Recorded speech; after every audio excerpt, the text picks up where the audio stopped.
Hello, how are you all doing? Welcome back to Premier League Dad. What a wonderful afternoon it's going to be. We've got Manchester United against Crystal Palace at 2 p.m. and then we've got Arsenal against Chelsea kicking off at 4:30. I'm going to be live for both of them. If you want to join me for them, make sure you've hit the like, make sure you've subscribed, all that good stuff. But this is a massive, massive day for Manchester United because I think they're going to drop points. I've woke up and I'm feeling positive. I think there's going to be a points drop today for United. I think Palace can get something. West Ham have gone to United and got points. Everton have gone to United and got points. I'm telling you, I think Palace can. Palace can do it. They're not that impressive, United. I absolutely believe that they're going to get something today. I think they're going to do it. Let me know in the chat what you think. Get your predictions in. I really do. I think there's a definite possibility that United are dropping points today. They're dropping points. It's happening. It's happening. And then, Chelsea are going to nick a point off Arsenal, I think, as well. Far post! Oh, I'm just watching Rangers Celtic. Just watching the Old Firm while we're building up to this. But it's going to happen. It's going to happen. Believe me, it is going to happen today. Man United are dropping points. It's going to be 2 draws. 2 lovely draws. A 2-2 in the first one and a 2-2 in the second one. 2 Desmonds today. That's what's going on. Hugh Maddock, that's what you want. Wake up in a positive mood, hoping United gets spanked. Yes, absolutely right, sir. Yeah, I love it. I love that positivity. It's brilliant stuff. Lorenzo says we're ending this weekend 3rd. Behave yourself. United aren't getting in 3rd. It ain't happening. Listen, not impressive. Only unbeaten team in the Prem, mate, in 2026. Oh, hey, put that in the trophy cabinet. That's as good as Arsenal's 12 draws in the invincible year. Oh, it's brilliant stuff. Daniel, why do you care more about Man United than your own team? I don't. I love Liverpool more than anything, but you can still laugh at the... Are you new to football, Daniel? Are you new? Can someone explain it to him? That this is how football tends to work. This is rivalries for you. We hate United, they hate us, they laugh when we lose, we laugh when they lose. Are you new to this, Daniel? It's all quite new. If you've never played footy or watched footy or been involved in footy at all, I can understand it would be very, very new to you. Ryan, hi Jake, how are you? I'm good, mate, thank you. Good to see everyone in the chat, good to see the regulars flying in. How's it going? Lorenzo, love to see you, mate. Sarah, great to see you. Eugene, Jake. Julius, of course. Julius, are you predicting a 4-all today? Julius always predicts high scoring. It's never a 0-0 or a 1-0 with Julius. It's always 4-all or 6-5. He loves the high predicting. High goals score fests. Eugene says, come on, Key, start the stream. Who started it? I was a little bit late. I was a couple of minutes late. It's not like me, is it? Are you watching the Arsenal game, mate? Yes, I will be watching the Arsenal game. The Arsenal game. Went a little bit Scottish there for a second. Because we're watching the Old Firm. I will be watching the Arsenal game straight after the United game. But we're live for United now first, doing all the build-up, getting the lineups. We're going to be doing a pre-match quiz. We're going to be doing a half-time quiz, as always. We always do. And, yeah, we'll be watching the game together. So if you want to watch the game, then, get amongst it. Get in the chat. Let me know what you're thinking. Tell me your predictions. If that's not your thing, then feel free to mosey on by. I appreciate you stopping by anyway. What are we saying, Lorenzo? We hate watch Liverpool and they hate watch us. Yes, Lorenzo. That's it. That's football, isn't it? That's what we're here for. That is what we're here for. I don't understand this whole you hate us more than you love your team. It's football. What's up with you? What is the matter with you? Spurs to beat Fulham 2-1. I think so too, I think Spurs will get a result today. Fulham haven't been great recently at Craven Cottage. Fulham will hammer Tottenham, says Bradley. There you go. Kale says, Liverpool fan doing a United watch-along. Well, listen, I do football watch-alongs every single day, mate. Believe me, it's not anything special about United. We was watching Crystal Palace against Zrinski Mostar. I was doing Crystal Palace against Zrinski Mostar the other day. Sorry, I've just realised I'm still showing the Leeds game. Sorry about that, Sasha. There you go. Still showing the Leeds game. Poor work from Key, that. Right, now we're on. Now we've got United. Sorry. Now we've got everything going. Cheers for that, Sasha. Now everything's going good.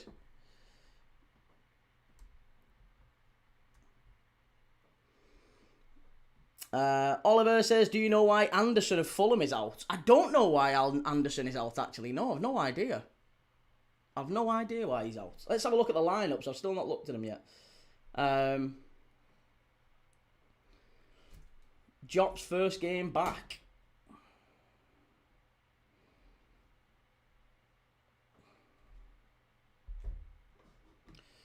Mate, what do you ask your barber for when you get a trim? Short back and penguin. Yeah, usually short back and penguin. Alright, Keith, 2-1 Palace, says Keith. Yes, Keith. Everton fan Keith says 2-1 Palace. I like that, Keith. I'll be going for that as well. 2-1 Palace. Reggie, early start, Keith, for a 2 p.m. kickoff. Well, you know what I mean? I was excited. I got very excited and I thought I'd jump on. Why not? Sonderponder, best watch-alongs by far. Keep it up. Yes, mate. Love that. Thank you very much for showing your support. I appreciate it. Where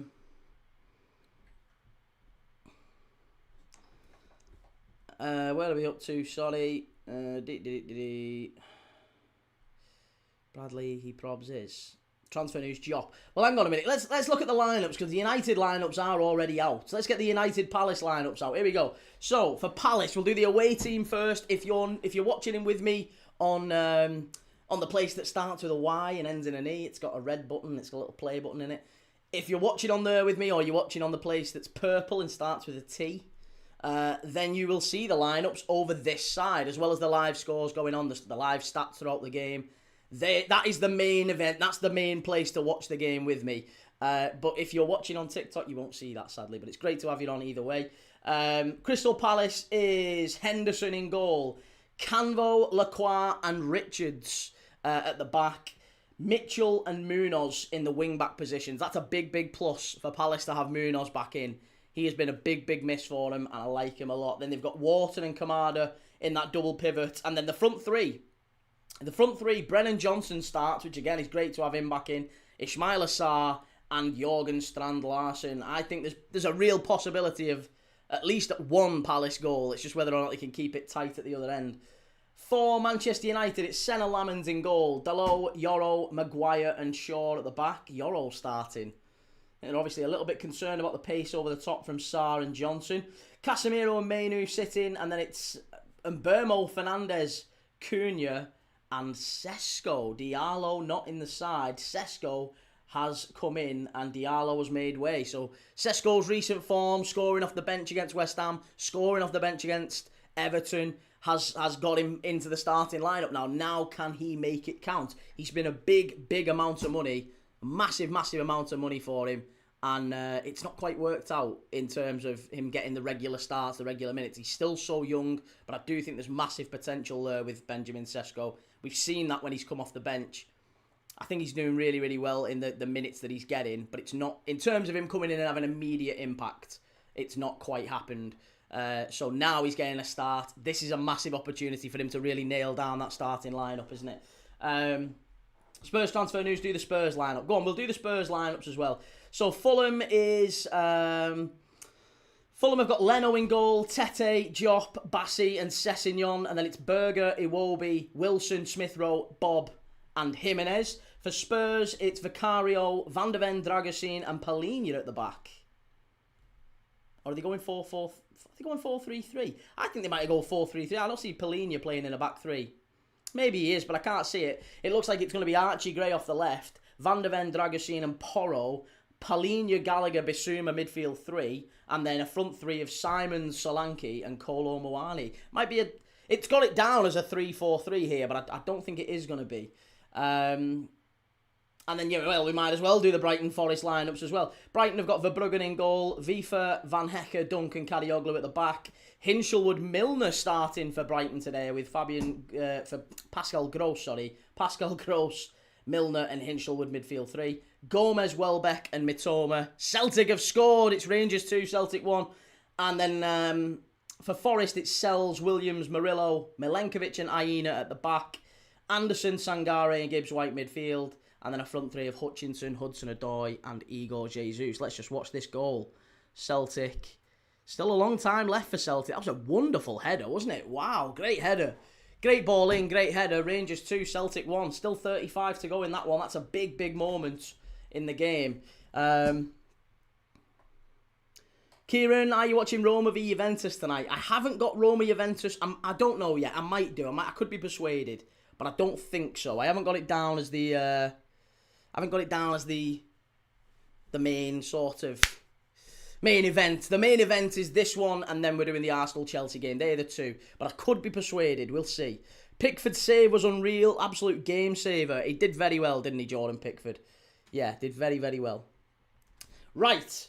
Should we do a quick pre-match quiz? Let's do a quick pre-match quiz to get things going. Here we go. So, what about this? I've got two. In fact, I'll tell you what, we'll do that one first, because this one's maybe a little bit easier. So, I've got a pre-match quiz and a half-time quiz for Manchester United.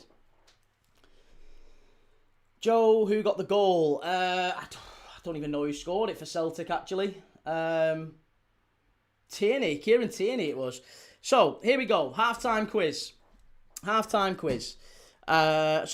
quiz. Can you name for me the top 25 Manchester United goal creators in Premier League history? The players with the most assists for Manchester United in Premier League history. I want the top 25 players with the most assists for Manchester United in Premier League history. Get your answers in the chat. Who are they? Players with the most assists for Manchester United in Premier League history.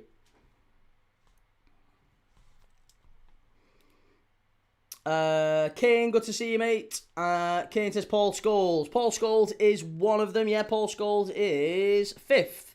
Paul Scholes is 5th. Spurs says Bruno Fernandes. Yes, Spurs transfer news. Bruno Fernandes is 4th, just ahead of Paul Scholes. He's got one more assist than Paul Scholes. In Scholes' entire United career, he got 62. Bruno Fernandes on 63 now. Roy Keane says Ivan Clay. Roy Keane is right. He is 15th. Nanny, says Joe. Nanny's right. It's 8th for Nanny. Wayne Rooney, says Bradley. Yeah, Bradley. Yeah, Wayne Rooney 2nd with 102. Ryan says Cristiano Ronaldo. Cristiano Ronaldo is 9th, just behind Nanny. Dennis Irwin, says Kieran. Dennis Irwin is 21st. Not Konchelsky, Stan. No. Ryan Lamb says Cantona. Eric Cantona is 6th, just behind Paul Scholes. Michael Carrick, says Ryan. Michael Carrick is 20th. The Manchester United manager is 20th. Not George Best. We're talking Premier League only. Ole Gunnar Solskjaer, says Adam. Ole Gunnar Solskjaer is 10th. Keep them coming. Who else have we got? Not Luke Shaw. No, funnily enough, Luke Shaw isn't in there. HK says Berbatov. Berbatov isn't in there. No. Gary Neville, says Daddy-O. Gary Neville is there. He is 13th. Yeah, Gary Neville's right. David Beckham. David Beckham is 3rd. Let me see. Red Rebellion. Beckham. Giggs. Yes, Giggs, says Red Rebellion. Giggs is 1st with 171, quite comfortably. He's 70 basically, 70 ahead of Wayne Rooney. He's never going to be caught, I don't think. Ryan Giggs is 1st. Spurs transfer news says Ruud van Nistelrooy, not Van Nistelrooy. John Paulowski says Sheringham. Yes, Sheringham is 19th. Kane says Paul Ince. Paul Ince isn't in there. Not Paul Ince. Cristiano Ronaldo we've already got. Pogba, good shout. Pogba is 12th. Good shout, Lorenzo. Not Mkhitaryan. We've got Sheringham. We've got Giggs. Jesse Lingard isn't in there. Alfie says Marcus Rashford. That's 7th. Good answer, Marcus. Sorry, good answer, Alfie. It is Marcus. Bradley says Andy Cole and Dwight York. Go on, I'll give you both of them. 16th is Andy Cole. Dwight York is 24th.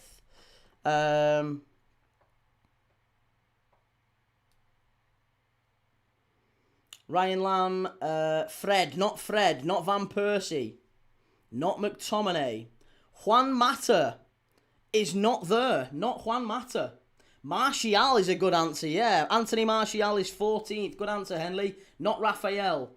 Yeah, not Raphael.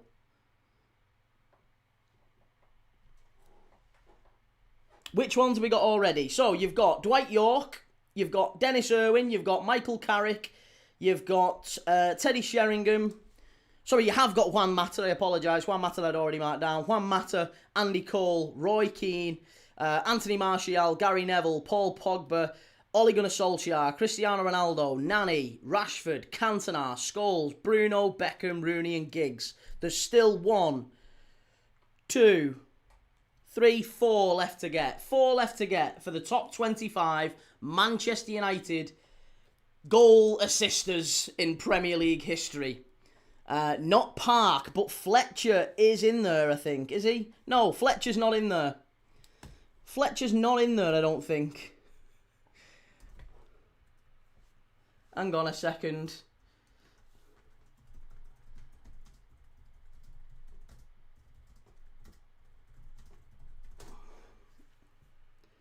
I don't think Fletcher was in there, but I'm now doubting myself because I think I might have double counted. 1 sec. I don't think Fletcher was in there though. Let me just cross-reference 1 second. 1 second. Don't jump. Don't give me grief. Darren Fletcher. He is. Darren Fletcher is in there. I apologise. I knew he was. Fletcher is 23rd. Darren Fletcher is 23rd. Patrice Evra is also in there. He's 22nd. There's 1 left to get. Is there? No, 2 left to get. 2 left to get that I've not seen anyone give. There's 2 left. No, 3. Christ, 3 left to get. Bloody hell. Bruno Fernandes, Wes Brown, Casemiro. We've already got Bruno, not Andy Cole, not Phil Neville. We've already got Andy Cole, sorry. Scholes, we've already got. Pogba, we've got. Not Scott McSauce. Alan Williams, Ashley Young, good answer. Alan Williams is right. Ashley Young is 18th. There's still 1, 2 left to get. Valencia, Bradley, yeah. Antonio Valencia is there. He is 11th, and there's 1 more to go. 1 more to go.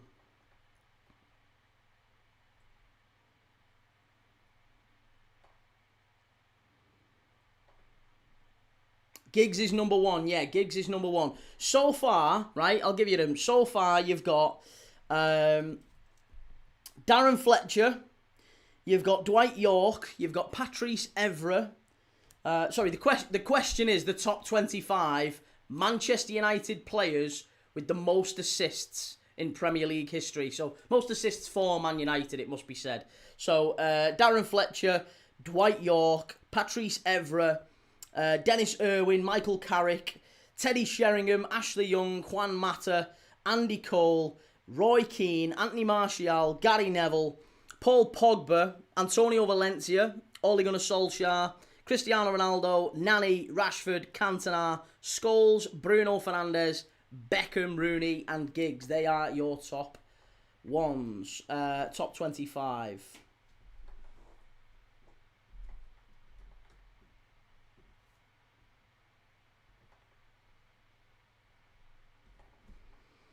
Who else have we got?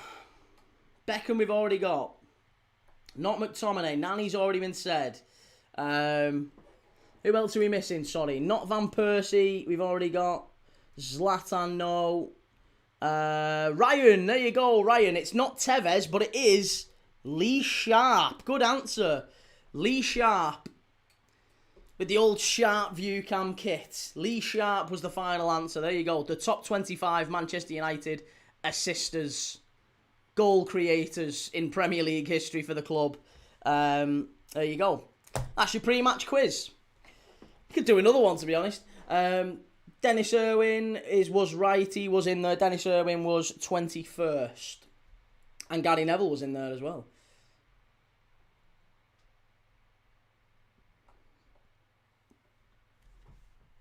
And Rashford, yeah. Not Luke Chadwick, though.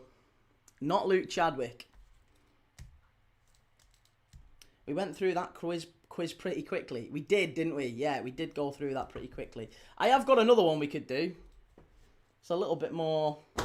Should we in fact go on balls to it? We'll do it.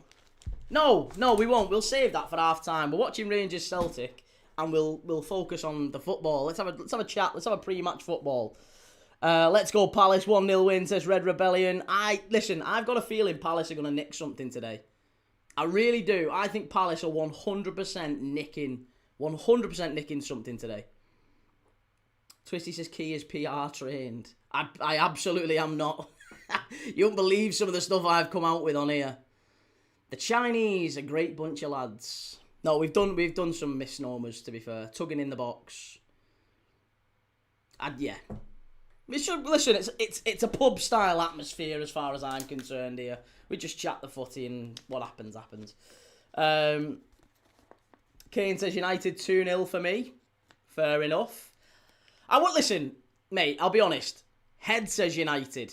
Head says, of course United are going to win. Palace have been dreadful. It's not even a reflection of United being, United have been good recently in terms of results. I think performances, they've been a little bit sketchy. But it's nothing to do with United, this. I think United win because Palace are absolutely dreadful. They've been so bad. And they've checked out under Glasner. They've absolutely checked out. So for me, I can't see a world in which they... Again, heart rule in the head. My heart says Palace can pinch something. My head says, nah, there's no chance. Anyone will beat Palace at the minute. Apart from Brighton, evidently. Alf says, this is the most obvious 1-1 late equaliser by Strand Larsen. Oh, yes, please. I'd love that. Jorgen Strand Larsen would be terrific to pinch a late one. Sean says, hello, Key. Long time no see. How are you? I'm very good, mate. How are you? Lovely little Sunday of football coming up. We're doing back-to-back games. Manchester United against Palace, straight over to Arsenal, Chelsea. We're going to be doing both of them today. Key is proper Chelsea today. I'm not, Twisty, are we all supporting Chelsea today? Listen, I don't care. I don't feel like I can't lose in that Arsenal-Chelsea game. I cannot lose. I will win no matter what the result. If it's a draw, they both drop points. I'm laughing my head off. It's brilliant. If Arsenal win, I hate Chelsea, and they're behind us, I'm laughing my head off. If Chelsea win, then it's Bottle Job City, baby! So I think there's a very good chance Arsenal might drop points today as well. I think we might get a 2-2 in both games. I don't know why. Bradley, what if Liverpool get Conference and Everton get Europa? Everton aren't getting Europe, Bradley. Come on. Let's be real. Let's be serious. You've still got to play some games at the Hill Dickinson Stadium. You ain't winning anything there. So, you aren't winning anything at the Hill Dickinson. If all your games were away, then I might be inclined to think you've got a chance.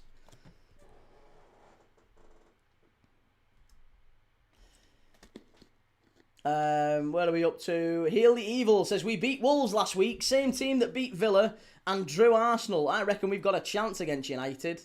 Oh, I hope so, mate. I really hope so. I'm rooting for you. Believe me, I am rooting for Palace today.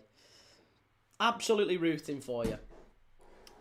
L Ventures, awful that no one loves you. Oh, that's a really horrible thing. That's really upset me, that has. Do you not think my little girl does? My little girl got me, look at this. Hang on, what word is it there? My little girl got me a lovely little teddy yesterday. Why, do you not think she loves me? Oh, that's a shame. I'm sorry. God love you. God bless you anyway. Al says, if Arsenal lose to Man City in the Carabao Cup final, then I think Arsenal are just going to check out on the season. They can't take another loss to City with all they've already bottled. Do you think... I absolutely agree. Christ, look at that! Ferguson is at the Old Firm game. He's not at United. I wonder if he's going to get a helicopter down after the game or something.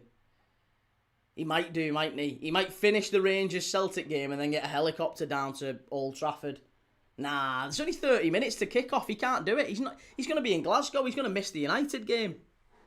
Alex Ferguson choosing his beloved Rangers. His beloved Rangers over United.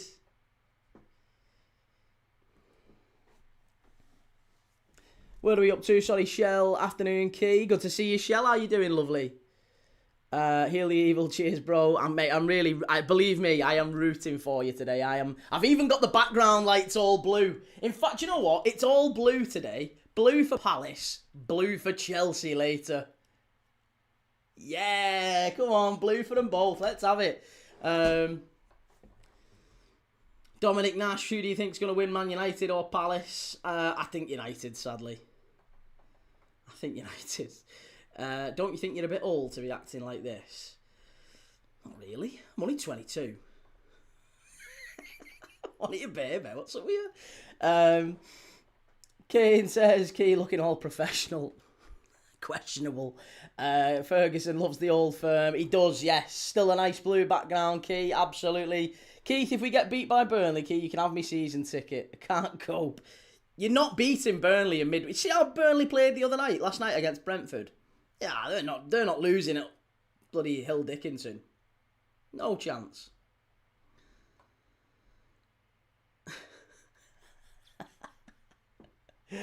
MCFC says, you think Chelsea win today? I need a draw or a win for Chelsea. I think they can get a point. I don't think it's ridiculous to think Chelsea can get a point. Arsenal haven't been brilliant recently. Form-wise, they've been a little bit hit and miss. Chelsea have got 5 wins out of their last 6 away from home as well, by the way. So, you know, let's not argue so strongly that it's ridiculous to say that. Have you watched the Sir Alex documentary, Kate? I haven't, mate. No, I haven't. I mean, I was going to say, what was it about? It's quite evident what it was about. But what did you take from it? What was the big takeaway? As a United fan yourself, what did you take away from that? Here the Evil says, haters going to hate. Probs most Arsenal fans. Water off a duck's back in it. Absolutely, yeah. Daddy-O says, I thought the camera added £10, not 10 years. Whoa! Hey, that's harsh, mate. Come on. That's absolutely outrageous. Sam says, loves the content, by the way. Love from Wales. Do you think United get Champos? Do you know what? I don't know, you know. I don't know. I still think it's between Villa and United for 5th place. I think Villa are having a bit of a fall off at the minute, but I think Liverpool and Chelsea both finish above United. The only reason United would finish above those is obviously if Liverpool and Chelsea go the distance in maybe the FA Cup or Europe, 2 competitions United aren't in.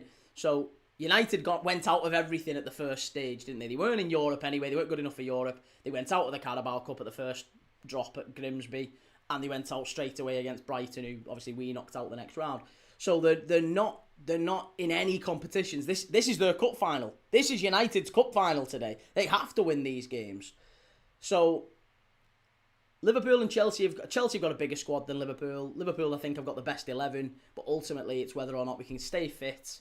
And if Chelsea go deep in those competitions, it might distract them from the league. But if it was, I think Liverpool and Chelsea are both better than United. I'm not really concerned about that, but I think it's between United and Villa. Personally, that's my take. It's between United and Villa. You could flip a coin on it. One of those will get the top 5, and one of those will be in the Europa League next year. Or maybe Villa finish 6th. Maybe United do get 5th. Villa finish 6th, and they win the Europa League, and then they're in the Champions League as well. That could happen.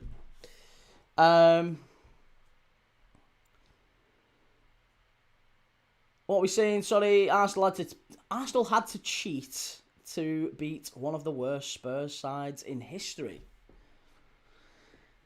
It wasn't really a cheat, was it? Let's be honest. I don't think the Kolo Muani goal was a foul, though. He definitely should have got that given. Reese, these comments, it can't go on like this. It can. Where are we up to? Slot out if we finish behind United. Nah, behave yourself. Behave yourself. Arne Slot is doing a wonderful job. An absolutely sterling job. Caleb said United finished 5th, key in my opinion. Fair enough. Listen, I don't massively disagree with you. I just don't. Personally, I think it's a flip of a coin between Villa and United for 5th.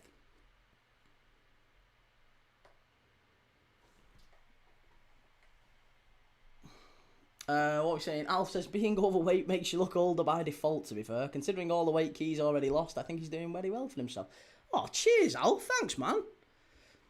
It's water off a duck's back at the end of the day, so it's all good. Don't worry about it. I appreciate the nice comments. United will get 3rd or 4th. Liverpool between 5th and 7th. Hey, we stuck 5 past West Ham last night. You lads couldn't beat him. You lads needed an injury time equaliser.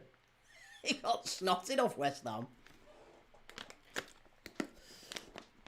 Kane says, Key, you still 100% going to finish above us, lad? I think so, mate. Yeah, I think so.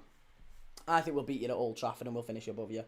But do you know what? Again, we're splitting hers anyway. The difference between 3rd and 5th is negligible anyway. How much do you get extra in prize money? Doesn't really mean an awful. If someone finishes 3rd, someone finishes 5th, we both get Champions League next year. So it doesn't really matter. United, Liverpool and Chelsea will be somewhere in that 3rd, 4th and 5th. Villa have been good most of the season, but they've had a real fall off recently.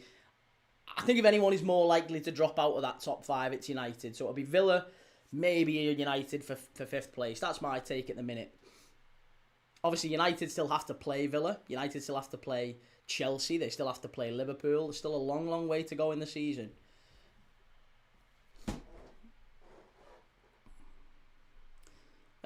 Arno, favourite kits? Favourite kits? I like a lot of the kits behind me. I mean, I've got lots of kits, but I like the Fiorentina one. And my favourite Liverpool's one is the green one in the top right. That Colo goal changed the trajectory of the game. Spurs lost their fight after that, and the 3rd, 4th goals followed. Yeah, agreed. It was a disappointing game for Spurs after that, wasn't it? Ethan Key, you don't look a day over 25. Some people are very gullible, aren't they? 22.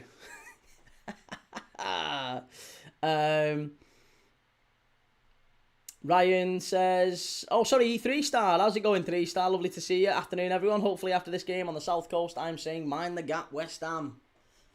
Yeah, Forest have got a big game this afternoon against Brighton. I'm not sure what to make of that one, though. Could be anything, that. Really could be anything. I don't really feel confident with either team, to be honest. Could Manchester United get 3rd? Well, they can.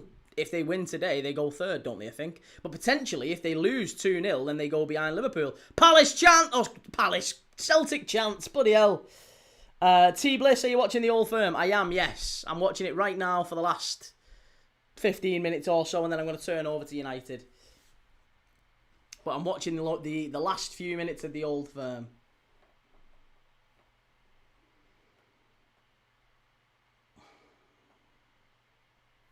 That green kit reminds me of Paddy Berger. Yeah, Paddy Berger was brilliant. Fabulous player. Keith says, anything can happen, still a lot of points to hunt. This is it. Still a long, long way to go. Beanie, afternoon fella, been a good game this Old Firm. It's been alright, hasn't it? Jamie, did you see the Chimiti goal? Has he scored 2? I saw the first one. Sorry, I saw the second one, but I haven't seen the first. Was there an overhead kick? Someone said there was an overhead kick. But I've seen the second one.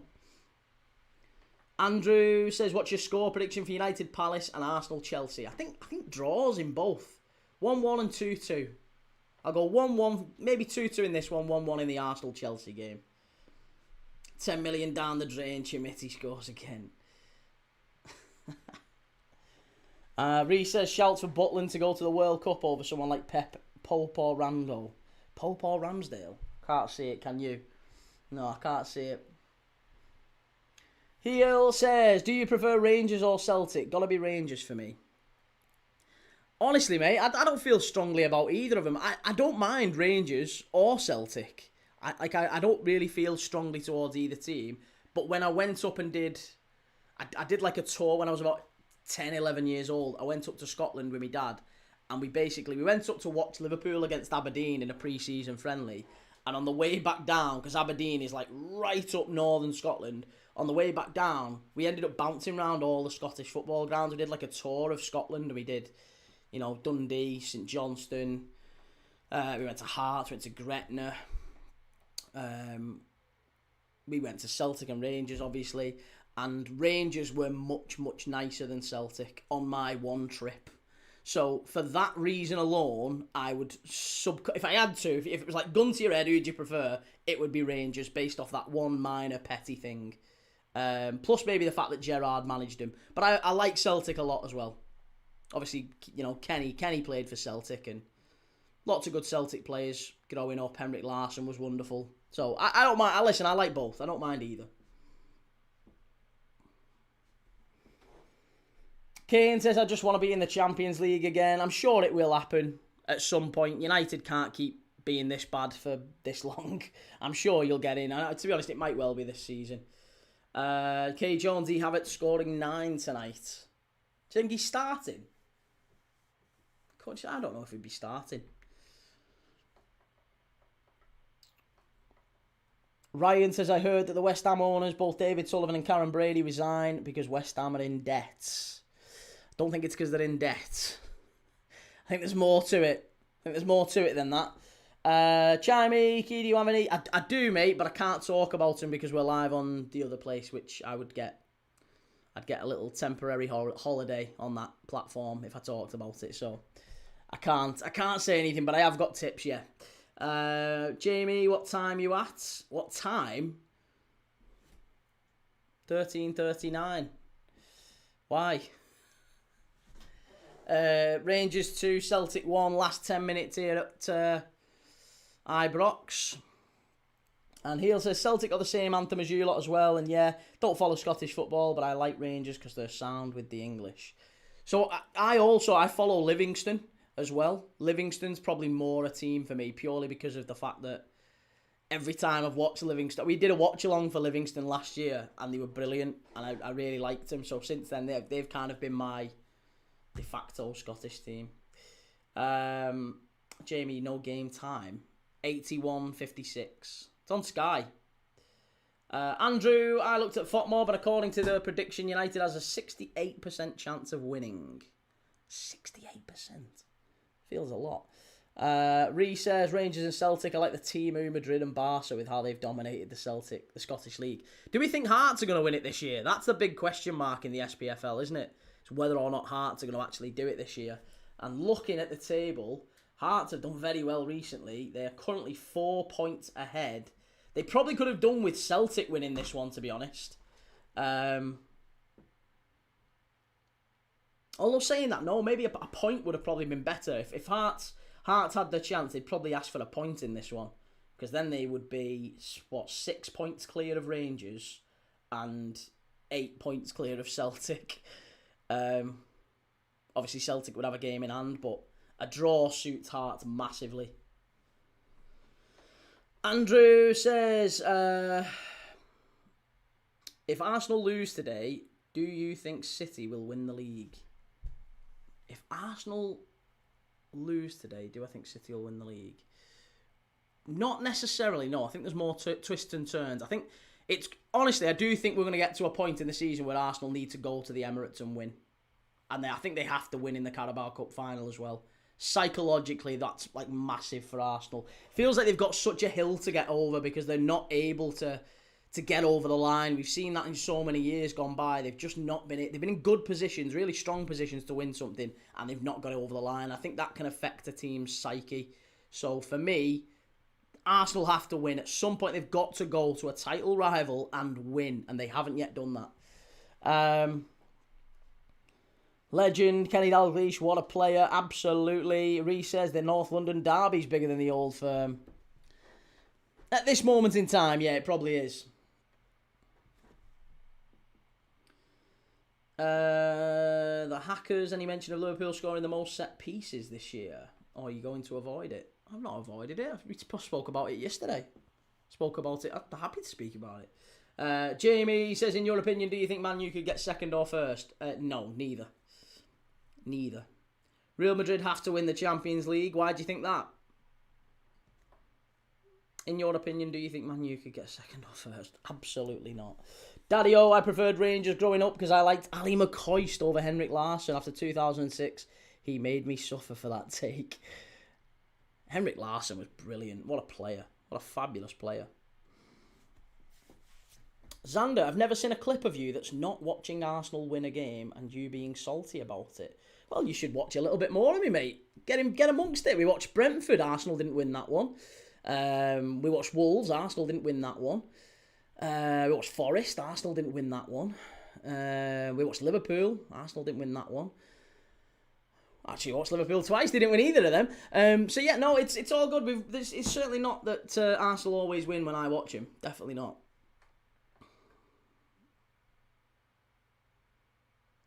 Is that all you do, or is that just all I see? Yeah, it's just all you see. Like for now, for example, right now you're watching me, and right now I'm watching Rangers Celtic, and then I'm watching Man United Palace. So, no, I watch games of footy every day, mate. It's not just an Arsenal thing, believe it or not. Chimey, officially 5 months until the worst World Cup of all time. Well, listen, do you know what? Without making this all political, obviously, there's all this awful stuff going on in the world, and that's kind of the case no matter what time of year we're watching football. There's always awful, evil stuff going on in the world. But I did think, I mean, Iran are scheduled to play like 3 games in the US in a few months' time. Is that likely to happen now? I don't know. I have no idea what's going. They've got to play 3 games. I think one's in Seattle. Celtic. Oh my God! How's that stayed out? They've got to play 1 in Seattle, and I think they're playing 2 in Inglewood. So heaven knows what's going on with that one. Xander, I've got 2 tickets to 2 games in Mexico. If anyone has a packet of quavers, I'll swap you. Good lad. Taylor, will you be doing the World Cup games, Key? Yes, mate, I am. I'm planning on flying to the US potentially and getting on their time. Oh, hey, I wonder if that was a handball. When this gets headed towards goal, is there a handball in there? Oh, is there a VAR check on this? This could be handball. It is. That's handball. That is handball. This is going to be a red card and a penalty, I'm telling you. Well, maybe not a red card because he doesn't mean it, but it's a definite penalty. It's 1,000,000% a penalty to Celtic, this. It's a definite penalty in the 88th minute. Here we go, VAR check. It's a penalty. Wow. Unbelievable stuff. Al says, I think that's one of the things where it's better to not even ask the world's fucked right now. Yeah, well, that's true enough. Crumb Snatcher. Key, I'm an Arsenal fan, but I follow you because you're a proper football fan. I hope you hit 50k subs. Mate, that's so kind. Thank you very much. I really appreciate you coming in and commenting and watching and liking and sharing the day with us and watching the game together with us all. I really appreciate you, mate. Thank you so much. It's a really lovely comment. Nuka Pluto says, bro, 50 countries are banned to enter the US. Most of them are playing in the World Cup. All right, well, okay, fair enough. I just thought with it being particularly heightened in that sense. I mean, I don't want to make it a politics thing, but you know what I mean. But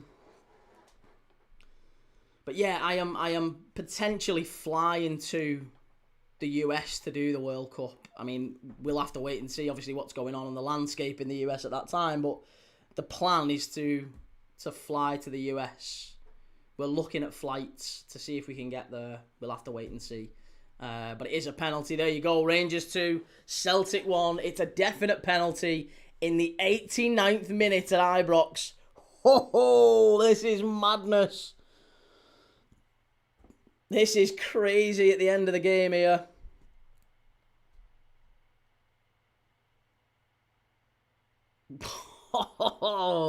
Reese, remember when you was on 5k subs on YouTube, Key? What a time to be alive. Mate, that was only like November. That wasn't that long back. We've got like an extra 12k subs in 2 months, basically. 3 stars says, all sorted now. Got me Sunday roast chicken dinner with all the trimmings in front of me. Just want the action to start now. Well, the action has started at Old Firm, mate. Rangers could be about to concede a 90th minute equaliser. Let's not even talk about how ridiculously expensive the tickets are. I will absolutely not be doing the tickets. I'm not going to a game. It's just to get on their time frame, to be honest.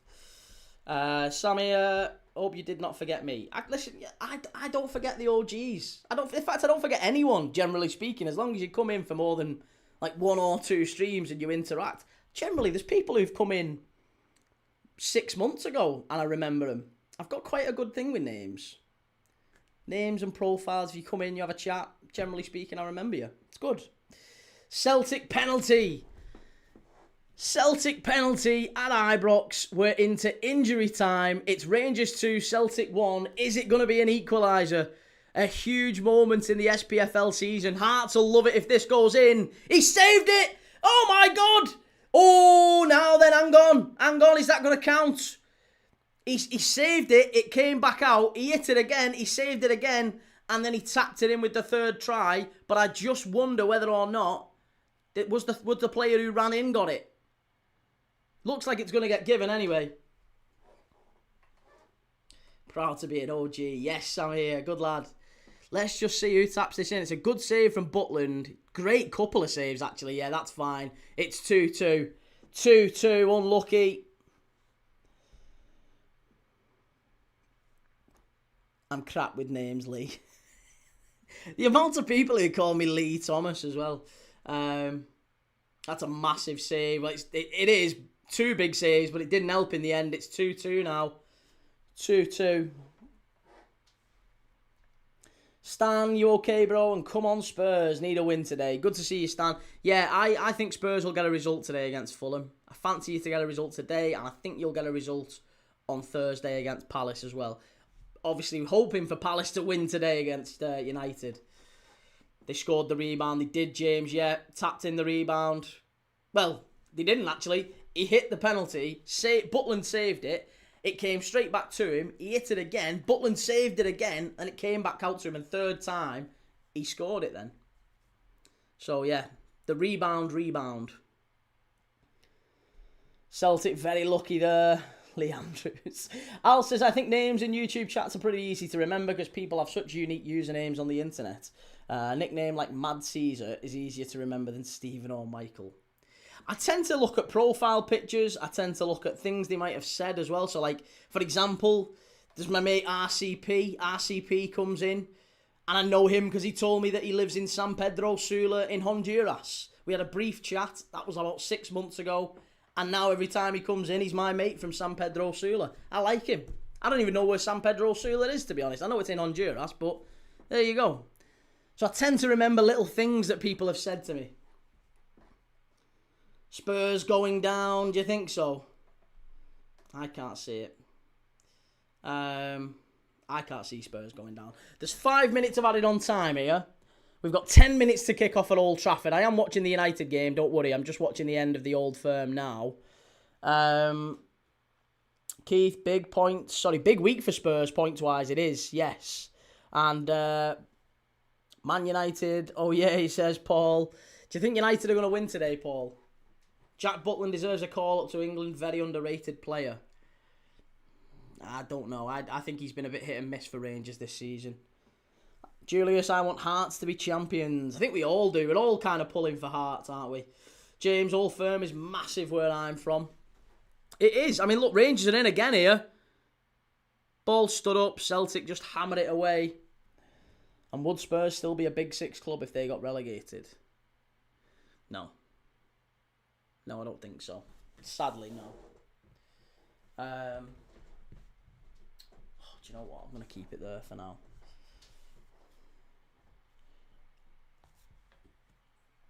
Rangers, 90 seconds left at Ibrox for Rangers to salvage this. James, they shouldn't be anyway.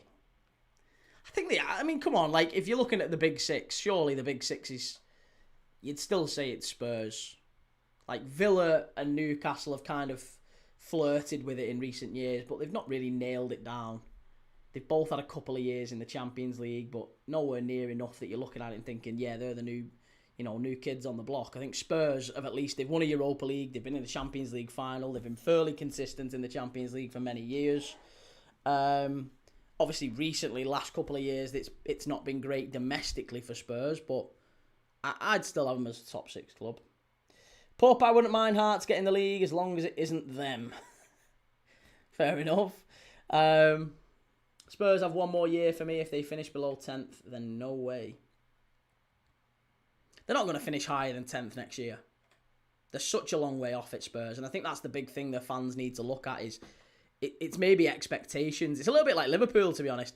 Liverpool fans are the same, and as a Liverpool fan, I know our fans have massively inflated expectations this season. Because we won the league last year, we was never going to win the league this year. We was always miles off it. Far post, overhead kick. Our ball, corner ball, free kick. Free kick to Celtic. And Daddy-O says Big Six is done by the Prem money, so if Spurs go down, it'll be a Big 5. Then if Spurs come up, they'll be back to Big 6. Simply because of income, it's not to do with trophies. I don't know if I agree with that. I think it is as much to do with sort of recent success. And I think Spurs recently have been a lot more successful than people give them credit for. But yes, they are. They do have a big stadium. They do have, a big fan base. And Oscar Bobb's earned himself a start today against Fulham, says Will.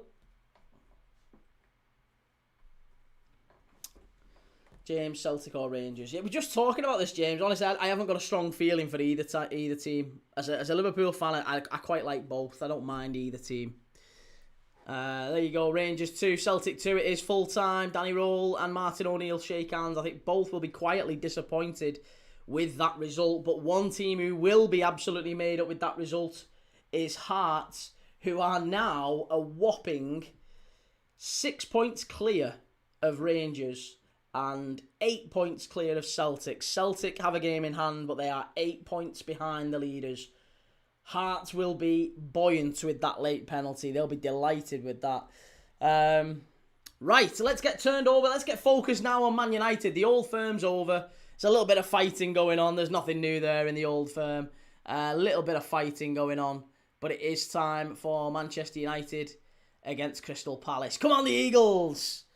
Come on, the Eagles! Let's get Flappy Bird going. Let's get the Eagles winning today. Celtic can get second, says W. Rave. I mean, to be honest, Celtic and Rangers, I'm not sure. I wouldn't be too convinced that either of them is are gonna smash it this season. They've both been very inconsistent. Andrew says, to be honest, the reason I like this channel is it doesn't just focus on one club; it's all games. Well, I try to, yeah. Try to watch a bit of everyone. Tomorrow we're going to be watching Real Madrid against Getafe. That's going to be a big one on Monday Night Football. Can Real Madrid get closer and try and overtake Barca at the top of La Liga? It's been a bit of a weird season for Real Madrid and Barcelona. They're currently 4 points behind them, albeit they have a game in hand. So yeah, Real Madrid play Getafe tomorrow. They've got to win that one. Big pressure on Madrid. And then Tuesday we're back to the FA Cup. Oh no, Tuesday back to the Premier League, aren't we? Tuesday Liverpool against Wolves. But we'll be keeping an eye out for Arsenal, Brighton, City and Forest, Villa, Chelsea. They kick off at 7:30. So Tuesday night, I am live from 7 p.m. Even though the game that we're actually watching, Liverpool-Wolves, or Wolves-Liverpool actually, is an 8:15 kickoff. So what we'll do is we'll go live at 7. We'll watch one of the early first halves. Might be maybe Villa-Chelsea. Could do Villa-Chelsea, or we could do... I'll let you guys pick. You guys can pick. Could be Villa-Chelsea. Could be City Forest, could be Brighton Arsenal.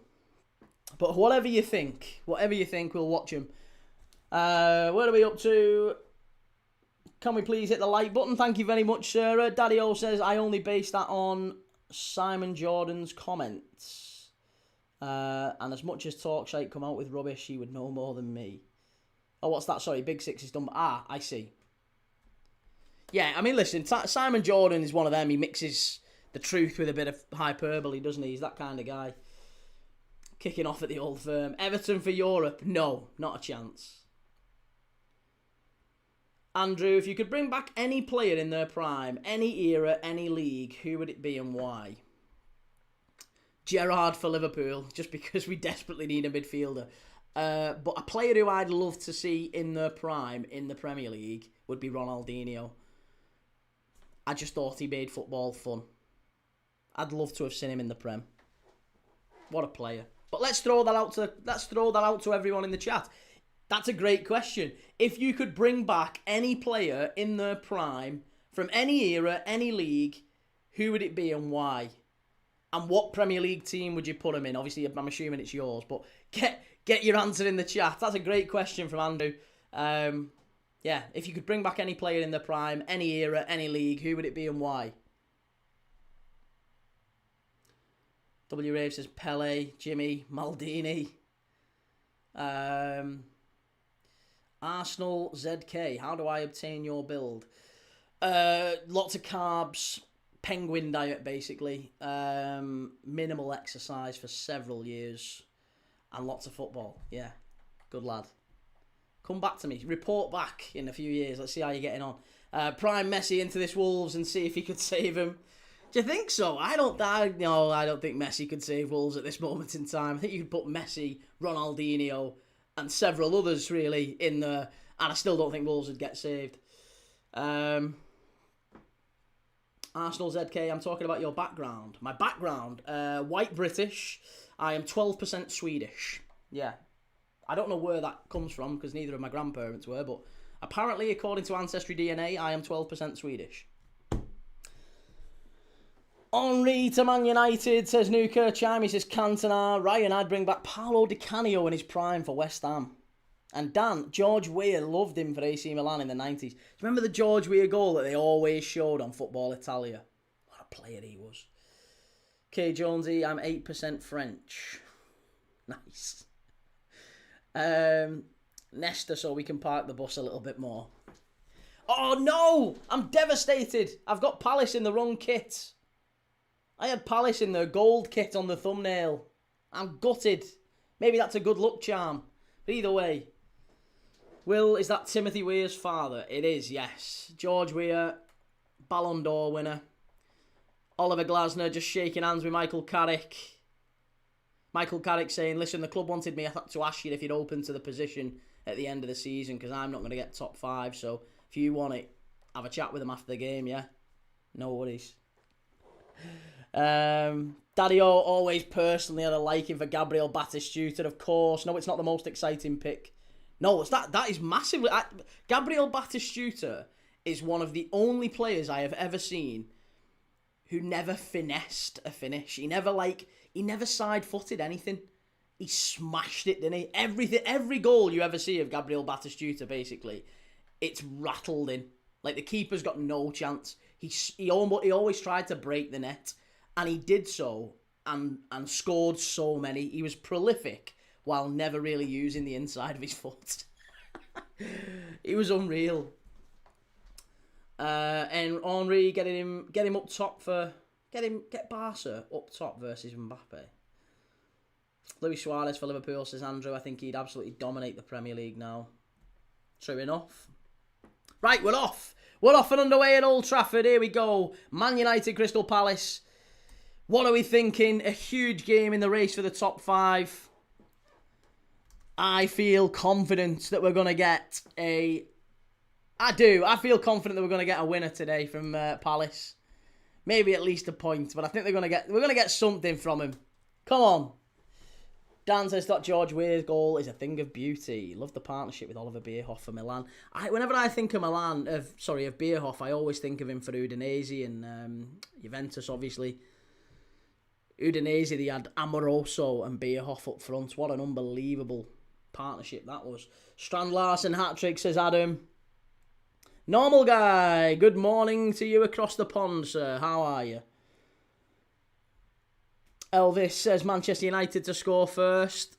Palace, here they are. Here's Ismail Assar. Strand Larsen. Palace starting with a little bit of confidence. Yes, Wharton. Over to Kamada. Now over to Mitchell. Get it in, Palace. Oh, hit it. First shot. First shot is a Crystal Palace shot. We'll take that. They're starting positively. I love to see it.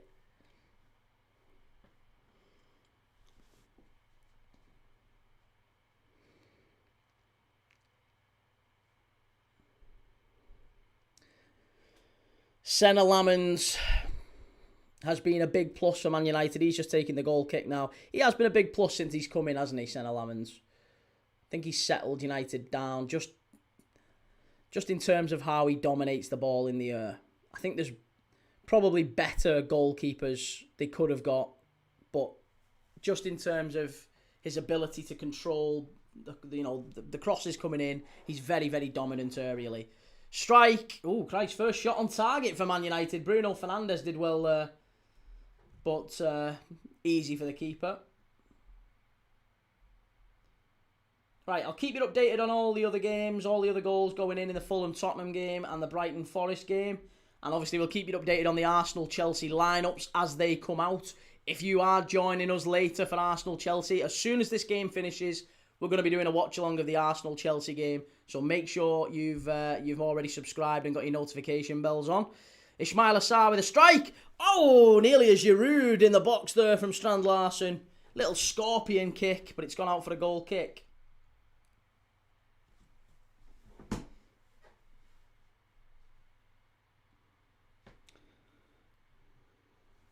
Al says Lamens is a brilliant goalkeeper, but he's a serial bottle job in big moments. There's a reason we got rid of him. Oh, I like him. I do think he's from a Oh, it's a corner. I thought it went out for a goal kick, that, but it is a Palace corner. Here we go. It's a nice fast start. Come on. Let's get the ball in. Lacroix would be a wonderful header here. Let's get it in. Header. Yes! They've done it! It's Lacroix! Oh my God, he called it! He called it! That was an absolute play-by-play! Yes! Maxence Lacroix! Get in there! We literally said it! We was talking about Lamens and how dominant he is aerially. He couldn't do anything about that. Maxence Lacroix with another header. He scored in midweek against Drinsky Mostar, and he scored another one. Palace in front early. United aren't getting third today, sunshine. Yes, get in there. We love it. Is it me, or should the goalkeeper have done a bit better there? I think he should have done a touch better. Oh, he's got to move quicker than that. He's got to move quicker. That's not good enough from Senna Lamens, that. That's really poor. I think he's got to do better there. Must do better. 1-0. 1-0 to Manchester. Sorry, to Crystal Palace. Manchester United are a goal down. Let's go! Old Trafford is falling down.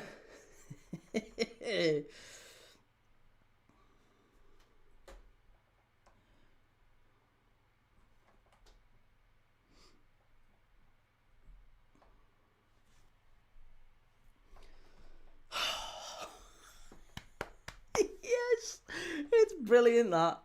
Fantastic stuff. Shocking defending from Yoro there. Yoro just completely leaves him, totally unmarked. And that's going to be a free kick. Kamada pulling him back there. Dan says that was a cracking header. You could see it was going in from the camera angle. I know, but it bounced before it went in, didn't it? Like, it looked like it bounced and then hit the post and went in. But either way, I just feel like it was more of a looping header rather than like a targeted header. I feel like he shuffled across twice, but he didn't really do enough there, I think, Senna Lamens. I would have expected my goalkeeper to do a touch better there. To be fair, Lamens would have had to pull off a worldy save. Maybe I am being harsh. Maybe I am being a little bit harsh. But I think he's got to shuffle his feet a little bit better there. He's also got to be expecting it to go back across goal. Like pretty much all headers go that way, don't they? You send it back where they came from. That's what you're taught as a kid. You're taught, send it back where it came from. Rasta, come on, Palace. You know Palace has more wins at Old Trafford than Arsenal do. Did he really? Love that. Well, hey, listen. If Crystal Palace score another one, I don't want to just like Fulham 1, Tottenham 0. Oh no, Tottenham are behind. Tottenham are behind. Fulham have scored and Brighton have scored against Nottingham Forest. We've got early goals in all 3 games. Fulham have scored against Tottenham, and it's that man again. It's Harry Wilson who's put them in front at Craven Cottage. And for Brighton, who scored for Brighton, I wonder? For Brighton, it is Gomez. He's having a great time at Brighton at the minute, isn't he?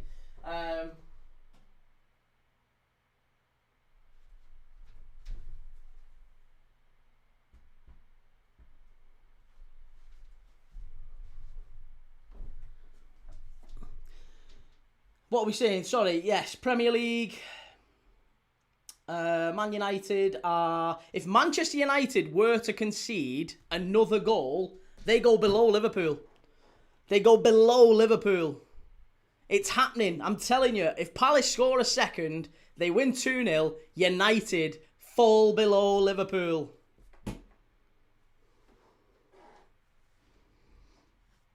Adam says, I would have taken Sesko over Gyökeres. I think Sesko's a better striker. I think Sesko is a better striker. He's also 5 years younger, and he was about the same price. So I think, in terms of value for money, Sesko is absolutely, infinitely a better option than Gyökeres. K2 need United to drop points. They're getting too cocky. And Dan says, you're right. It wasn't a bullet header, so you could say the keeper should have done better. And Daddy-O says, I don't know where your Spurs confidence comes from, Key. On form, if nothing changes, Spurs are going down. No such thing as too big to go down. Well, where does that leave him? I mean, Forest are losing. West Ham lost. Burnley lost. Tottenham. Leeds lost. I just look at it. I mean, even Newcastle lost. So, I mean, not Newcastle aren't going down, but I just think I look at Newcastle from Leeds. That's bit me tongue. From Leeds down, from Leeds, Tottenham, Forest, West. Yeah, there's 6 points between West Ham and Leeds. They've got every chance. Oh, this is a great run from Sarr. Great run over the left hand side. Chance for Palace. Oh, have you not got that in? Massive chance that for Palace. They're going to get a second here if they're not careful, United. Started really slow.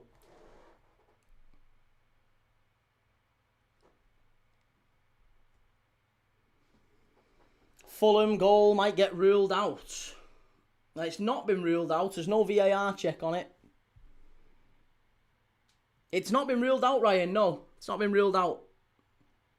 There's no VAR check. Alf, how much was Sesko bought for? I think it was 70. About 70, wasn't it? I think it was 70.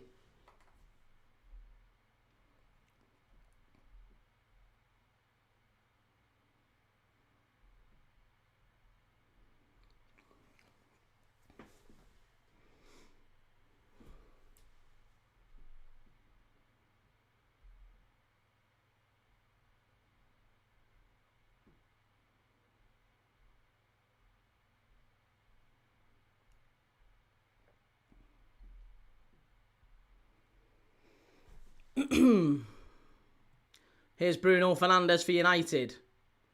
Oh, come on, they've got to lose this one now. They've got to lose this one.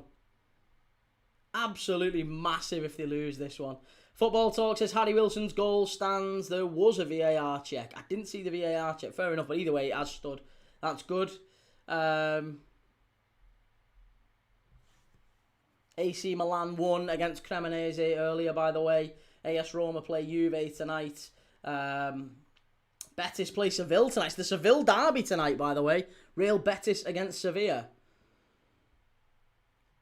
United down the right-hand side. Ball across. Good save from Dean Henderson. Former United goalkeeper Dean Henderson.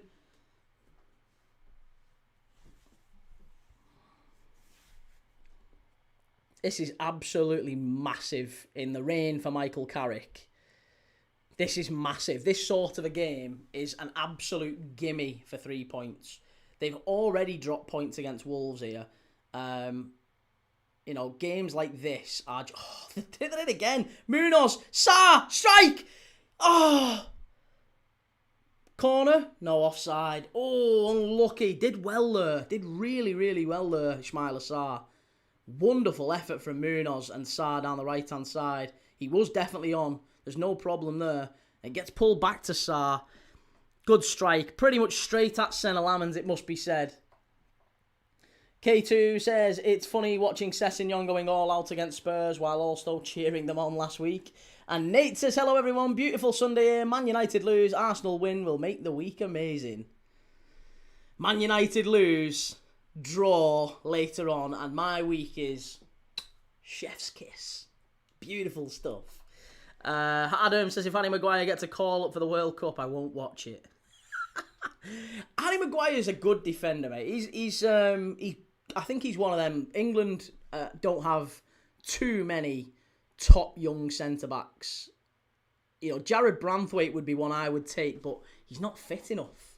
He's not fit enough, is he? He's not been in the side for long enough, I don't think.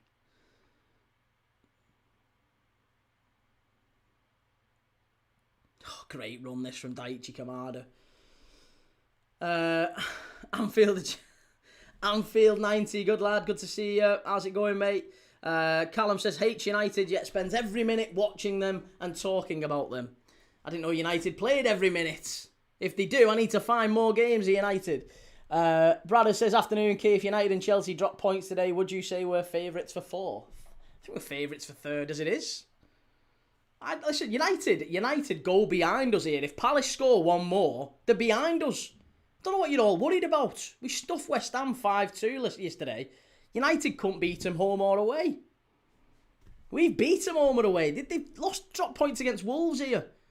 They're getting beaten home off Palace. United won't finish ahead of us. You're all so panicky. It's even funnier with the Manc accent. Who's got a Manc accent? The Anfield 90 says that Old Firm derby was quality. Yeah, we just watched that, mate. Watched the tail end of it. It's definitely a penalty, wasn't it, at the end? Mad end. Joe says, why do you hate Man United? I know, yeah, why? It's funny, isn't it? As a Liverpool fan, why do you hate Man United? I just can't understand. I can't wrap my head around it. Those fan bases are usually such friendly fan bases. Behave yourself. K2, I actually feel bad for Spurs fans. Part of me wants them to win. Our rivalry is just dead now. And Ryan says it's 1-1 now in the Forest game. It is, yeah. Forest have equalised. Who scored? Gibbs-White. Morgan Gibbs-White with the goal. Clayton Green, Forest goal, yep. United purple patch over. I Am Crute says, I genuinely don't see Tottenham surviving. When did they last win a league game?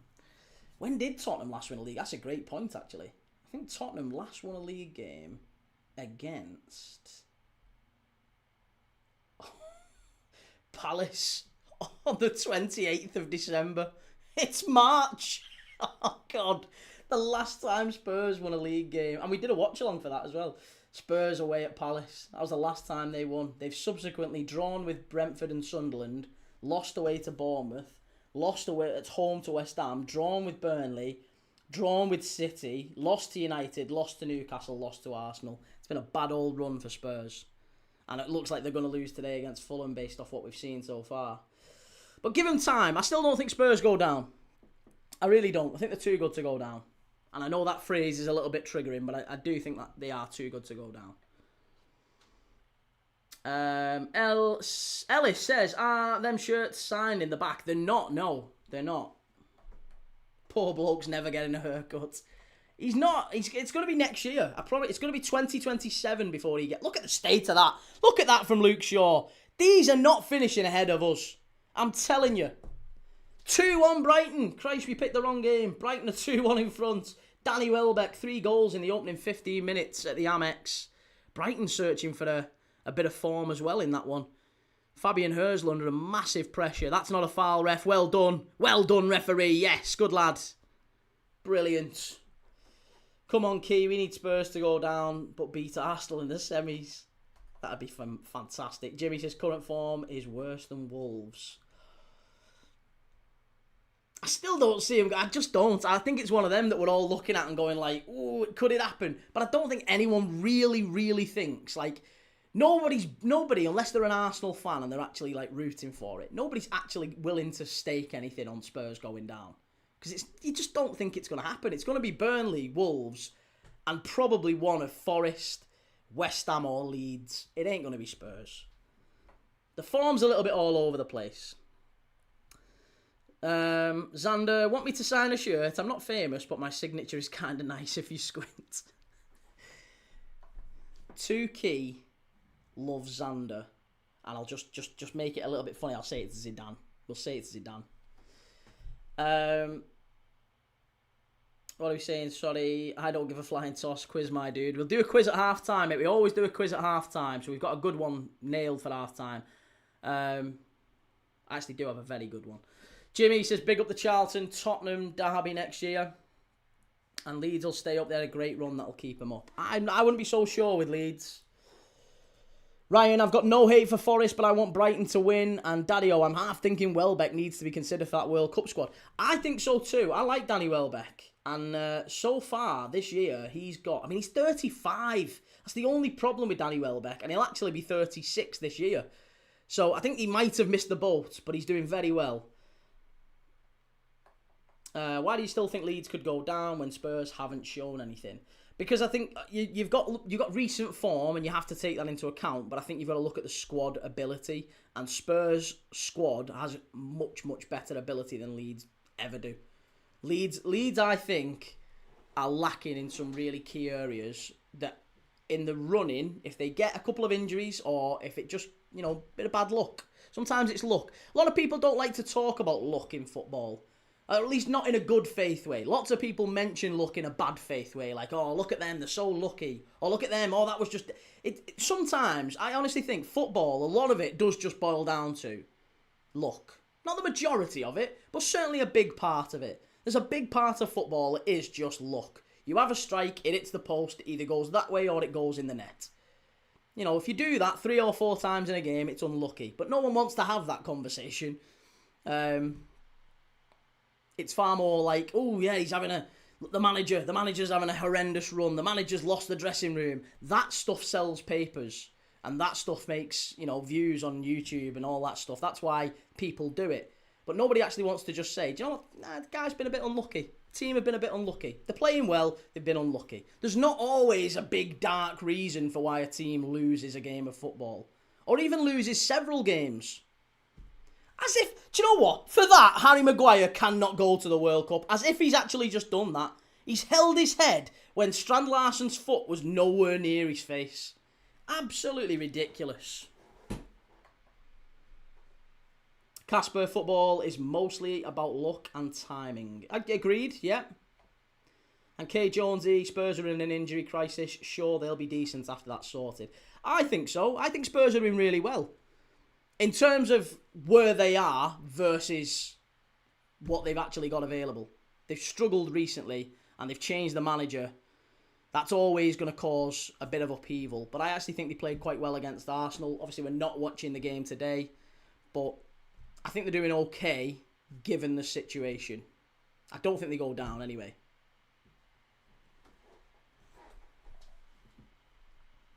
Joe, Ruth Davidson FC. Oh, Joe, don't be salty just because I said Newcastle were garbage yesterday and Eddie Howe's going to get sacked. Oh, Harry Maguire wins the ball there. Big moment for United.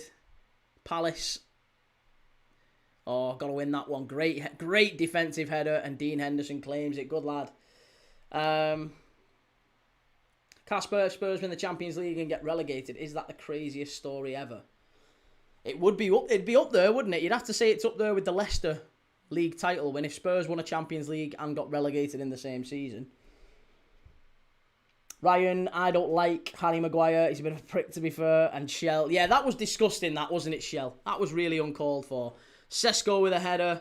And it finds its way straight back to Dean Henderson. Not a great start from United. 20 minutes in. Xander, have you done a Champions League bracket yet? A Champions League bracket? Don't know what you mean.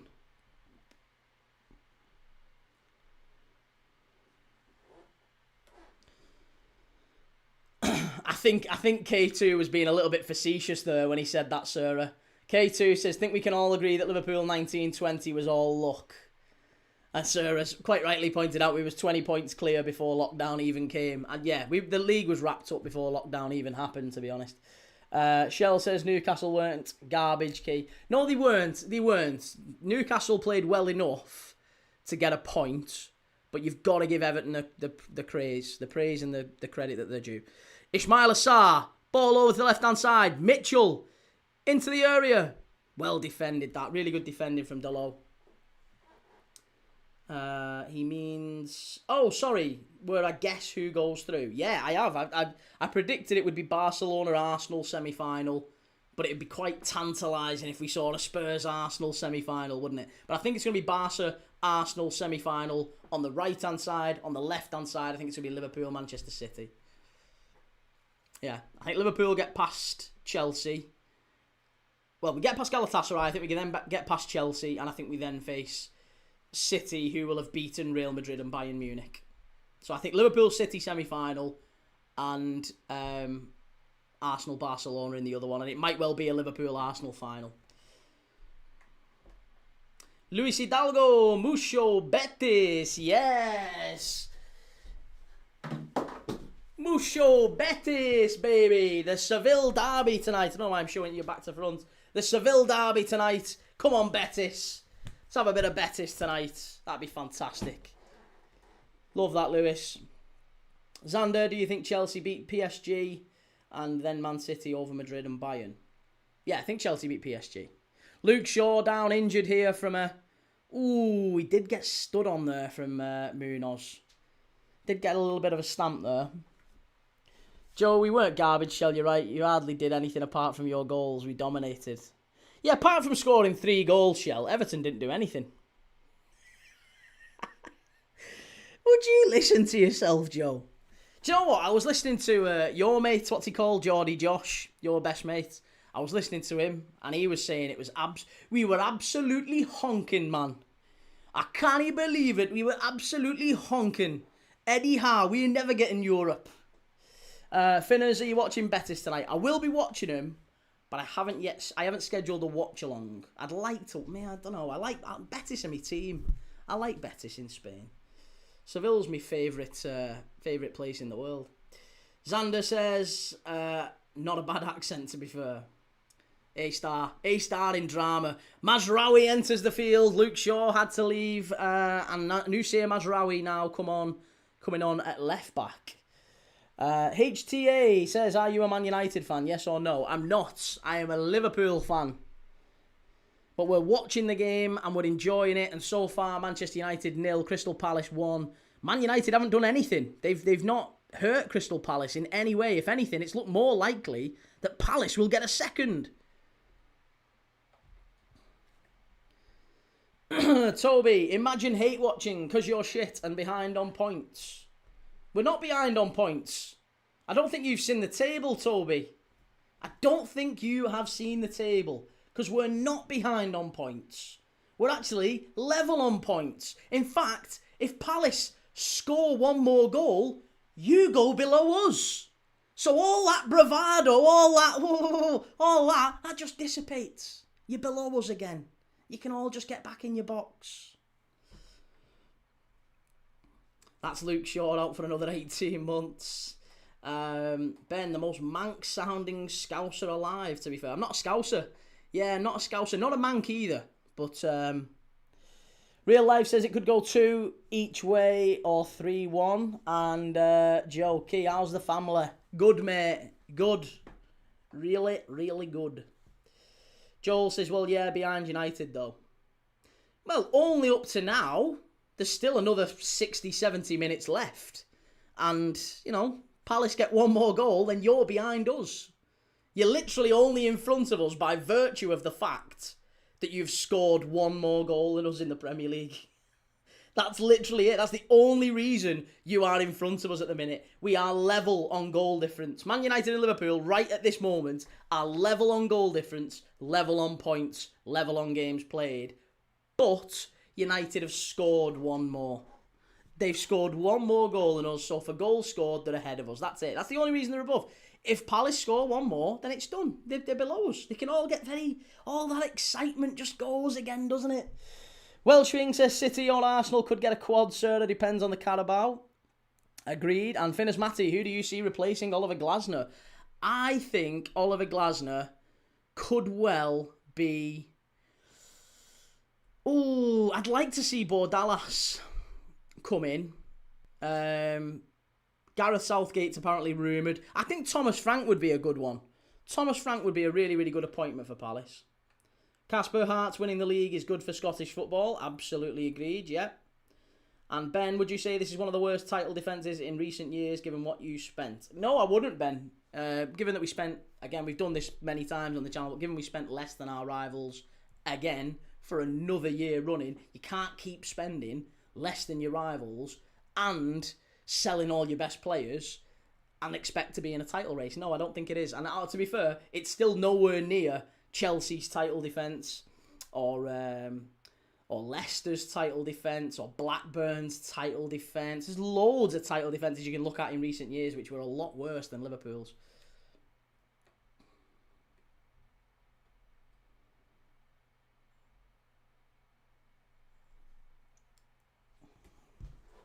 Furthermore, yes. Welshwing says City have lost the last 2 finals at Wembley, remember? They have. Yeah, they've struggled, haven't they, in the finals at Wembley. Even the City one in 1920, they finished 25 odd points behind us. Yeah. like I said, if you can't keep spending less than your rivals and expecting to finish amongst them. So we spent less than Arsenal, we spent less than City, we spent less than Arsenal this year, less than Arsenal last year. Can't keep spending less than your rivals over a long period of time and expecting to be, it'll be fine. I'm sure it'll be fine.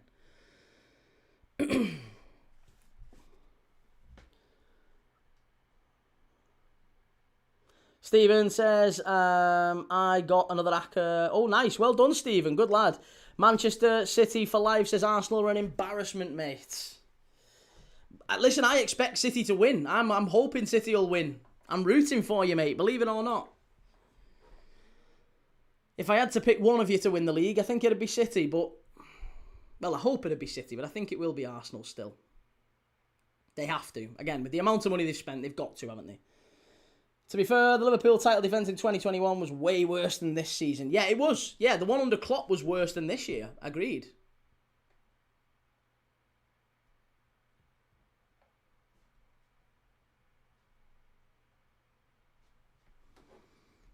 James says Liverpool must have the biggest wage bill in the league, surely.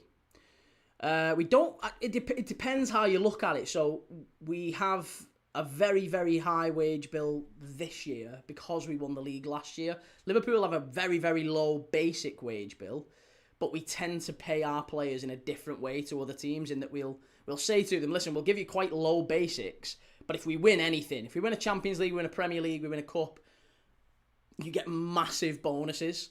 So when we've done really well, when we've won cups and we've ended up winning, league titles or Champions Leagues or whatever, the year after, the P&L looks ridiculous because we've paid everyone a massive, massive bonus, and it makes it look like Liverpool have got the worst wage bill in the league.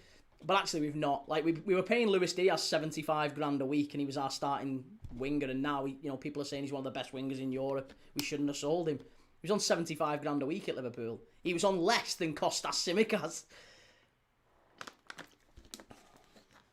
Welsh Wing says Farker got a red, apparently because City were time wasting so much and the ref blew as soon as the clock turned 97th minute. I mean, yeah, listen, Danny Farker, I can understand him being frustrated. Brian and Burmo, it's going to be a corner to Manchester United, that.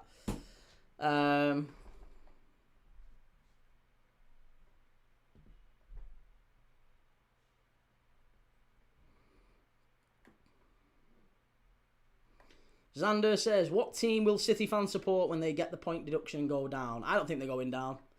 I can't see City going down at all. And Casper says, Arsenal, Chelsea predictions. 2-2. Maybe 1-1. Header. Oh, unlucky. Nearly there. Harry Maguire with a header. Ismail Assar deflects it wide. But a first real proper chance for Manchester United. Harry Maguire there with the header, and it just got deflected wide by Ismail Assar.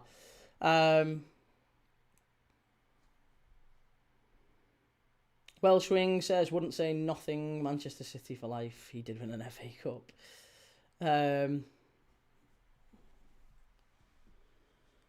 Out to the edge of the box. Matheus Cunha heads it back in. He's gone down holding his head. And it is going to be a heading. Oh, it's not even Cunha. It's Bruno Fernandes. Not like Bruno Fernandes to have a whinge, is it? Reece, there should have been at least 5 added on top of the added time in the Burnley game. Nathan, how's it going, Nathan? Good to see you, mate. How you doing? I am Crute says, I reckon Palace will be eyeing up the Bodo manager. Would he swap it, though? That's the thing. Would Kjetil Knutsen, his name is. Would Kjetil Knutsen fancy a move to the Premier League, and would he swap Bodo Glimt in a Champions League, maybe a Champions League quarter-final, because I think they will get past Sporting. Would he swap that for Crystal Palace? I don't think so. Apparently he's being linked with Bournemouth as well. Andoni Areola looking set to leave. And Burmo with the strike. Good clearance. Well done, Palace. Fantastic defending. It's very, very last sort of... What's the word? I don't know what the word is I'm looking for.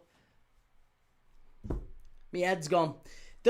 Basically everything. United are throwing everything at Palace, and Palace are just kind of just smashing the ball away. They're not particularly composed in how they're defending. Nathan, good result. Sorry, good thanks. Had some good results this weekend. Hope Palace can keep it going. Yes. Hoping Palace can get the win here. I'm rooting for Palace. Jake, hello everyone, how's it going? United losing. Oh, good claim from Henderson, well done. I am Crute, no doubt. Carrick has improved. United, be interested to see how they react when they lose a game. I don't know if he has massively improved United. I think ultimately what he's done is what any new manager does when they come into a team. Like Liam Rossini has improved Chelsea if you look purely at the results. But I don't think the performances have been massively convincing at all. There's some performances I look at Chelsea, I think it's the same old sort of problems we were seeing before under Enzo Maresca. But, you know, they've got some good results because what happens is a new manager walks in and he lifts everyone. The confidence gets lifted. All the players who were out the side, they start trying harder in training again because they're trying to get the eye of the new manager. You know, it happens every single time. Claim for the penalty! Ref! Oh, he's offside. I tell you what, if he's onside, that's a penalty. If he's onside, this is a penalty for Palace. The ball gets played over the top. Ismail Assar gets the wrong side of Nusayr Mazraoui. I'm telling you, if he's onside here, this is a pen. He's miles offside. He's miles off. Absolutely miles off. And now Fulham 2-0 up against Spurs. Alex Iwobi. Oh, no. Harry Maguire's going like that. I think it might be a stretcher for Ismail Assar. That'd be a real blow. That would be a massive blow. Oh, no. It's looking like Ismail Assar might be going off here. Grim. Grim, grim, grim. Oh, so frustrating. Listen, right, well, we've got a player down. Oh, no, he's okay. He's limping. He's all right. Brighton 2, Nottingham Forest 1. Fulham 2, Tottenham 0. And Manchester United 0, Palace 1 here. Just while we've got the player down, if you haven't already, make sure you've got your notification bells on. Make sure you've liked. We are going to be watching Arsenal against Chelsea straight after this game. So we'll be doing a watch-along straight after this one for Arsenal-Chelsea. And yeah, if you've been lurking, if you're new around here, we do this every day. We chat football whilst we're watching a game. Every single day with a wonderful community we've got on YouTube, on Twitch, on TikTok, everywhere. We've got some unbelievable people who watch the games with us every single day. And yeah, if you want to be part of that, then make sure you've liked, make sure you've subbed. Reece says, Key, I genuinely don't understand how you think Spurs are a decent side. Because this isn't Spurs, like, this is not Spurs level, is it? You don't believe that. Even as an Arsenal fan, Reece, you don't believe that Spurs are the 16th worst side in the league, do you? Sorry, not the 16th worst, that'd be 16th best, wouldn't it? Spurs are not the 5th worst side in the league, are they? You don't believe that. I don't believe you believe that. There's not a chance you believe, even as the most ardent Arsenal fan, that Spurs are the 5th worst side in the league. They're not.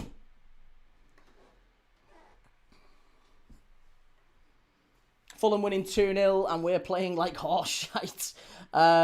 Let's all laugh at Tottenham, says, make Slytherin great again. And Reece says, I mean, they're close to it. They are not playing very well. They're all over the place in terms of form. But as Julius has said there, you've got to acknowledge they've got a lot of injuries. And it's been a bit of a disjointed season for them. This is not a true reflection of where this Spurs squad is. They are...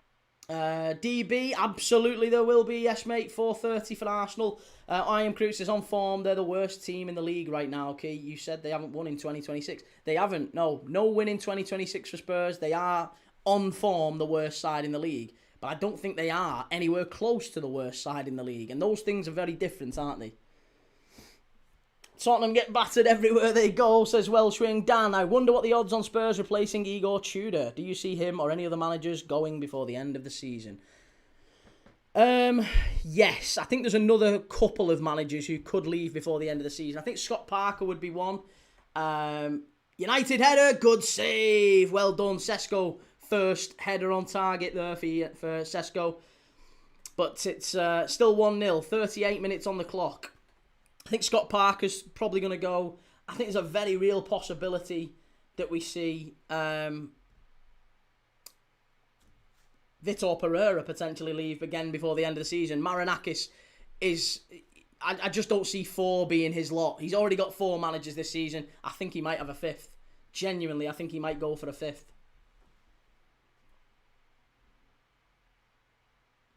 Cammy, you are where you deserve to be. Not always. I think the league table tells lies throughout the season. At the end of the season, it's always right. At the end of the season, it's always right that in that season you were the third best or the 12th best or whatever. Absolutely, across a full season. But in moments throughout the league season, it always tells lies. It always misleads. Great defending again from Richards. Palace have been terrific in this first half. They really have been.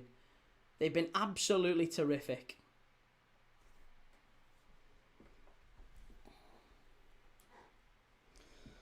Egyptonica says, there's no convincing me that Tottenham won't be relegated this season. Unless some of their injuries come back, they've been playing worse than Burnley, West Ham and Wolves since the start of the year. I just can't see it. I honestly can't see Spurs going down. I just don't see it for me. I am crew. I've just seen apparently United are eyeing up Murillo. Be plenty of teams looking at Murillo, Gibbs White, Anderson. Quite a few teams looking at the Forest players, and to be honest, I don't think there's many players at Burnley or Wolves that would catch the eye. Maybe João Gomez. Thought João Gomez was terrific against Villa on Friday night. Dan Ballard has signed a new contract extension at Sunderland. No surprise there. He's been excellent this season. Ryan says, Key, do you think West Ham can pick up any points with their remaining fixtures? They look rough. West Ham will stay up. I firmly believe West Ham will stay up. They're a very good side. I think Liverpool deserve more credit for beating them yesterday. They've been very, very solid this season. Well, in the last couple of months this year.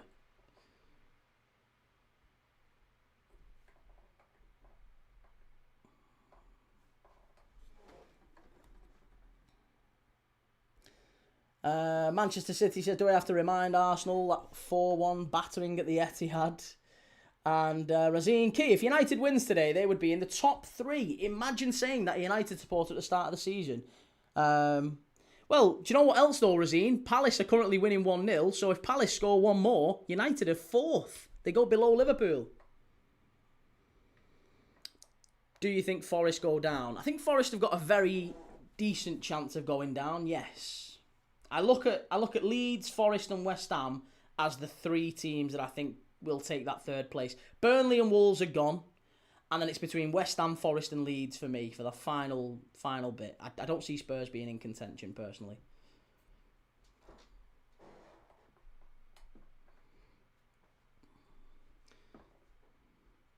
Do you think City will get the 60-point deduction? No. Not at all.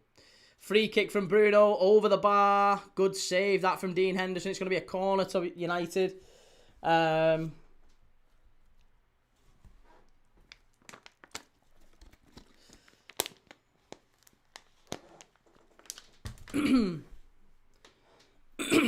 Manchester City for life. Just a quick question. Do you think you will win the league? Are you convinced you will win the league? I mean, I absolutely agree that you've got a very good chance, but do you think, are you feeling very confident that you'll reel Arsenal in? Finners Matty, at the start of the season, it felt like United were losing every game, but they only lost 5 all season.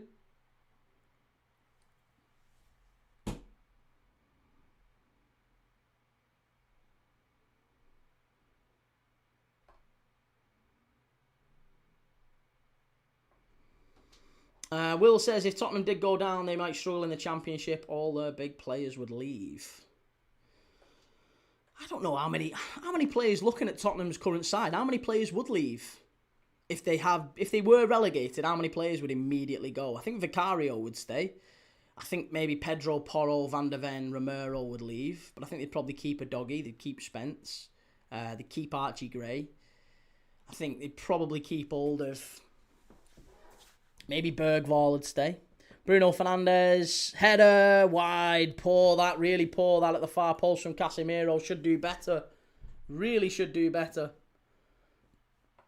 Palace have been the better side this half. They have. Comfortably. Absolutely comfortably the better side.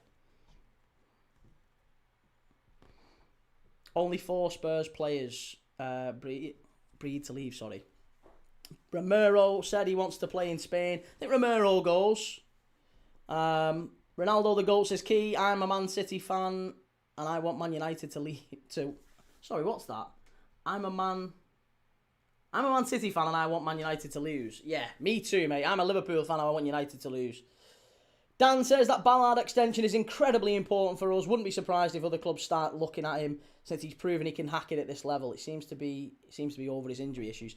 Every time I've seen Sunderland without Dan Ballard, you've looked really vulnerable defensively. But every time he comes in, he exudes confidence, doesn't he? He's got that air of calmness and control. I think the only thing with Dan Ballard is his age. If we were looking at Dan Ballard as a 22, 23-year-old, I genuinely think there's a possibility, you know, maybe the top six would be looking at him. I think you'd be looking at, you know, your Villas and your Newcastles, and maybe United would take a look at Dan Ballard. He's a very, very talented player, but he's on the wrong side of 25, isn't he, Dan Ballard? Sure he is. How old is he, actually? Dan Ballard. 26. He's 27. He's 27 this year. Yeah. But still, a very, very good player and very, very important for Sunderland. So, yeah, big moment for them to get that contract signed. Stoppage time prediction for Julius is 2 minutes. There's only maybe 30 seconds left this half. Manchester United a goal down. I am Crute says Xavi Simons, Solanke, Kulu, Madison, Bentancur, Paulinho would all go. I think they'd have to cut a lot of players. Maybe there's a lot of players who would stay, but they'd have to sell them because they couldn't afford their wages in the Championship. Welsh Wing says, do you think Howe will go at the end of the season, Key? I think Eddie Howe is the next Everton manager. I don't know why. He's obviously a massive Everton fan growing up, isn't he? I think Eddie Howe's the next Everton manager. I've got a feeling. I've just felt it for a while. Palace with the ball in. Oh, edge of the box. Headed away. Oh, Palace very nearly on the counter-attack there. Hurting United. They know they can't switch off United. They cannot switch off. Nate says, bro, why is the time so slow today? I want to watch the Arsenal v Chelsea game. We'll be live for it, Nate. We will be live for Arsenal-Chelsea later on today, so make sure you've got your notification bell on for that one. We've got a great quiz coming up in a minute for half-time, an absolutely fantastic quiz coming up at half-time. So, get amongst it. Peter Lloyd says, Liverpool have dropped off this season. Man United got better this season. That's just facts. It is very true. As a Liverpool fan, I'd have to agree with that, mate. Ismail Assar, that's going to be a foul to Palace. Come on. Get him booked, referee. Ivan says, Key, you supporting Arsenal or Chelsea? I'm not supporting either, mate. I am happy with any result today in the Arsenal-Chelsea game. Either one suits me. If Arsenal win, then Chelsea have got a beating, and I hate Chelsea. If Arsenal win, Chelsea have got a beating, and we're ahead of them in the race for the top 5 and Champions League qualification. If it's a draw, then both teams have dropped points, and that's brilliant. And if Arsenal get beat, if Arsenal lose to Chelsea, then we can all have a laugh and we can talk about them bottling the league, can't we? DJ, I love your channel. Cheers, man. Thank you very much, DJ. Daddy O says, you have to imagine there are no relegation release clauses or wage cuts, as it probably wasn't thought of as a possibility. I don't know, I think last season must have scared him. I'm sure there was I bet there's been mechanisms built in by the Spurs ownership. They're not silly. They've definitely built in some mechanisms into those contracts that, look, if we go down, there's a relegation, like Liverpool. I think most clubs actually have a standard. If we don't qualify for the Champions League, your wages drop by 25%. That's a clause in a Liverpool contract. That's clause that every Liverpool player has that in their contract. So it wouldn't surprise me if there's a relegation clause built in to a Spurs one.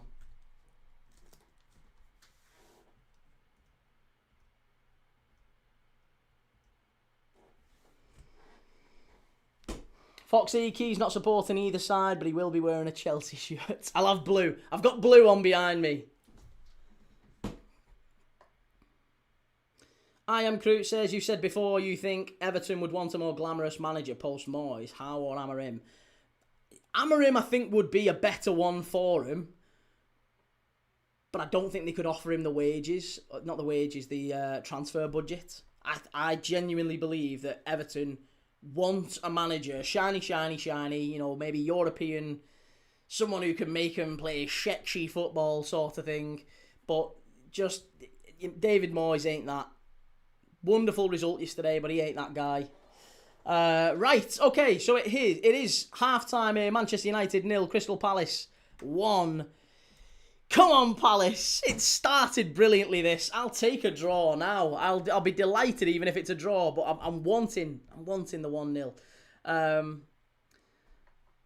What are we saying? KRMY, Aymar or Saviola? Pablo Aymar, definitely. Aymar was brilliant.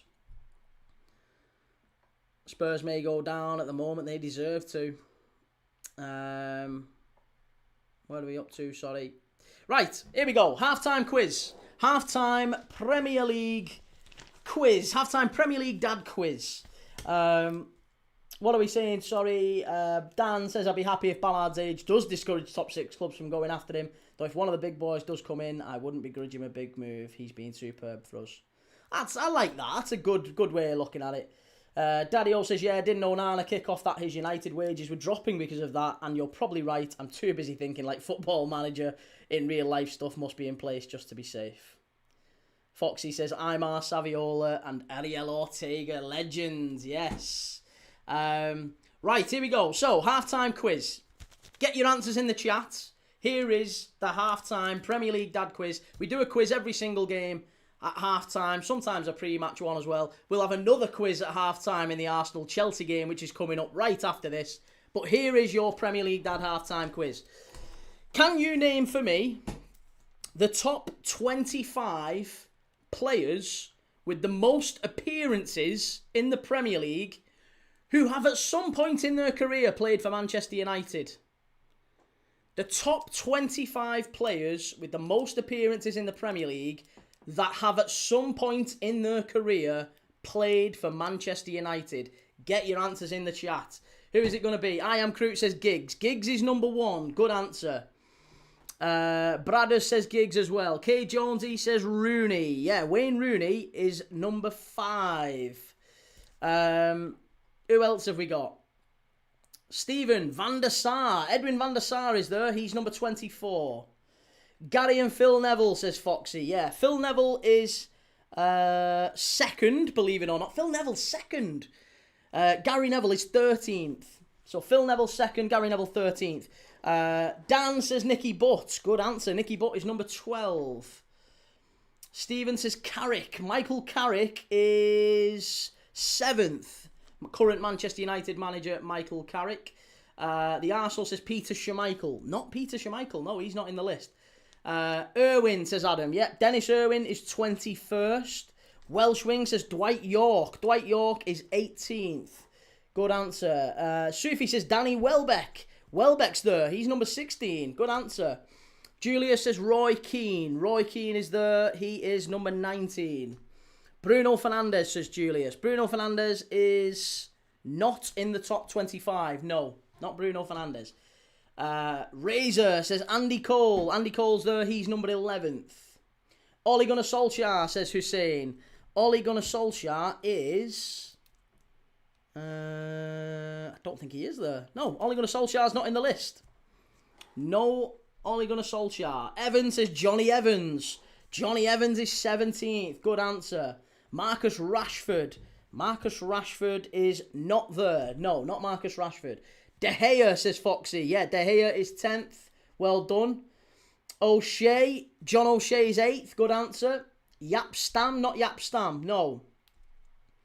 Van Persie. No, not Robin Van Persie. And I thought Van Persie would have been there, to be honest. Gonza says Declan Rice. Not Declan Rice. No, he didn't play for United. Stephen says Beckham. Beckham. No, not David Beckham. Paul Scholes is right, though. He's number 4. Foxy says Teddy Sheringham. Good answer. He's number 9. Wes Brown. No, not Wes Brown. Not Wes Brown. Rio Ferdinand, Andy. Good lad. Yep, Rio Ferdinand is 3rd. Not Michael Owen, Razor.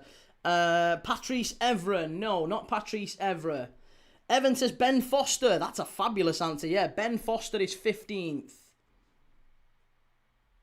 Trying to think if we've got anyone else who I'm missing out here. We're doing the top 25 Manchester United... Sorry, not Manchester United. Top 25 Premier League appearance holders who have at some point in their career played for Manchester United. Who else are we missing?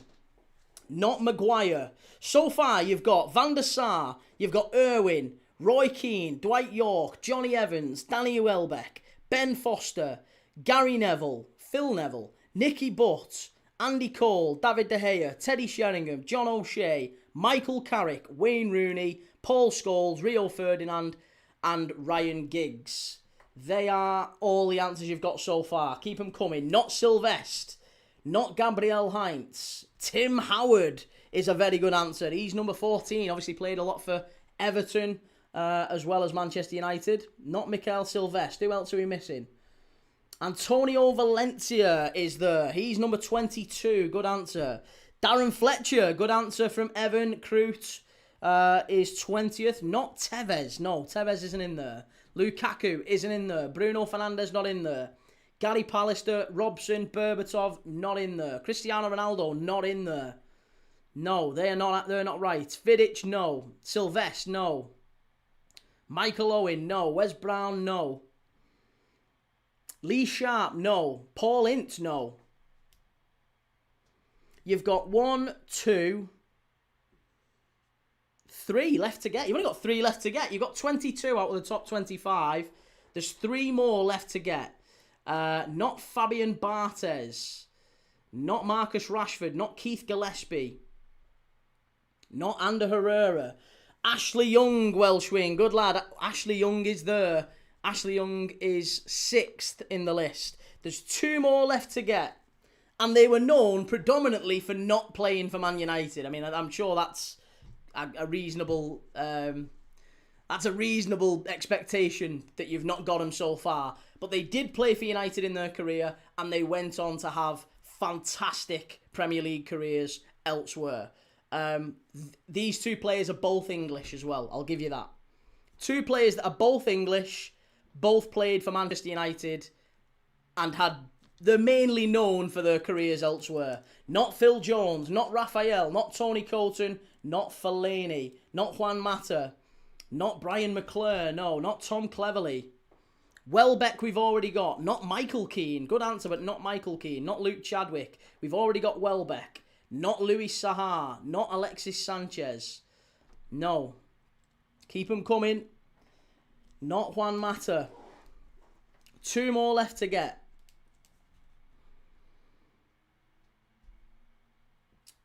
One's a defender. One's a centre forward. That might help.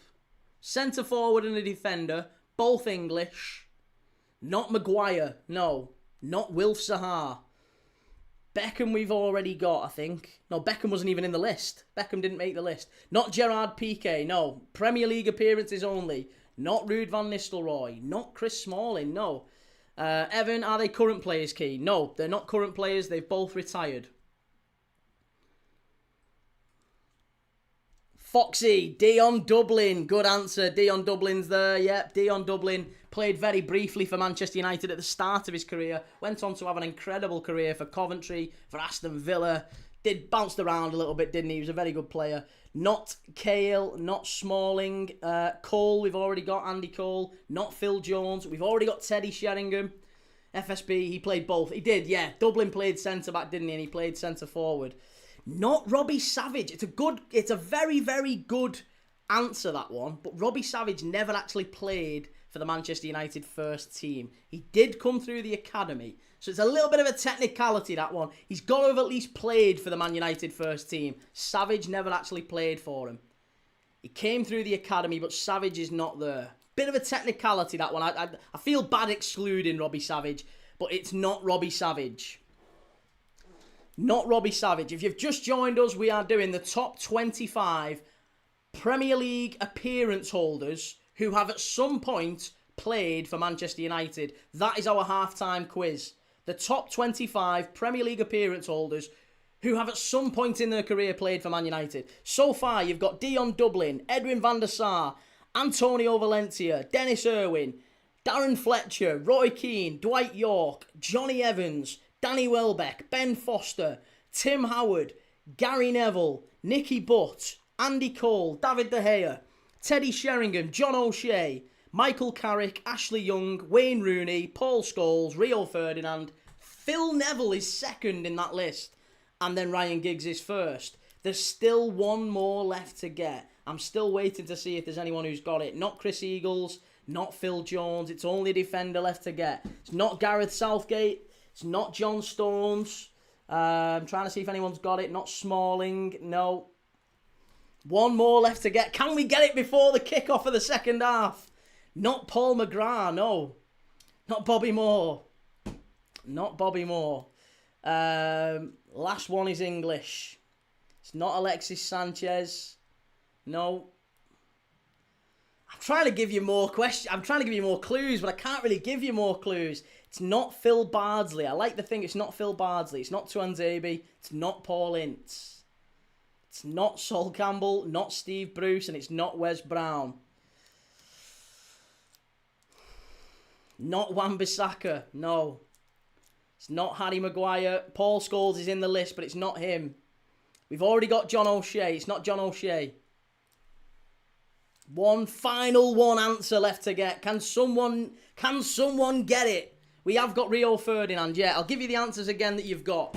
The top 25 all-time Premier League appearance holders who have at some point in their career played for Manchester United. They have to have played for the first team. Robbie Savage did come through the academy. He's not counted. 25, Dion Dublin. 24, Edwin van der Sar. 22 is Antonio Valencia, Dennis Irwin, Darren Fletcher, Roy Keane, Dwight York, Johnny Evans, Welbeck, Foster, Howard, Gary Neville, Nicky Butt, Andy Cole, David De Gea, Teddy Sheringham, John O'Shea, Michael Carrick, Ashley Young, Wayne Rooney, Paul Scholes, Rio Ferdinand, Phil Neville, and Ryan Giggs. They are the final ones. And there you go. Evans got it. It's Ryan Shawcross. Ryan Shawcross. He played 2 games for Manchester United and then went out and had a wonderful career at Stoke. Later known for a couple of bad tackles in his career, but wonderful player. An absolute Premier League legend, Ryan Shawcross. Brilliant, brilliant answer. Well done. That's a really, really good answer. Great, great answer.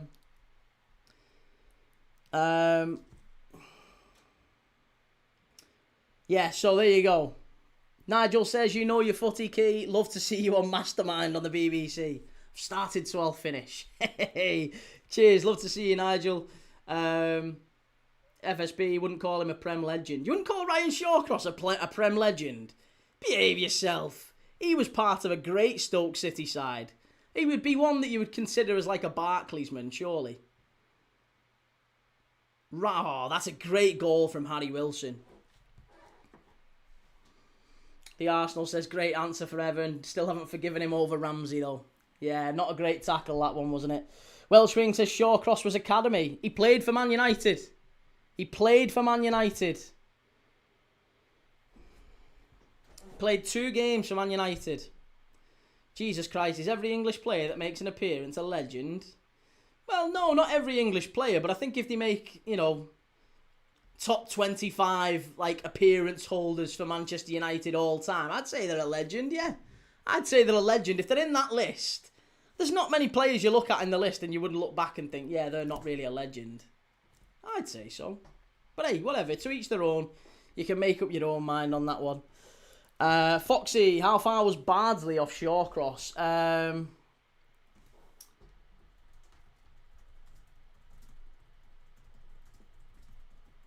I'll tell you now, 1 second. Oh,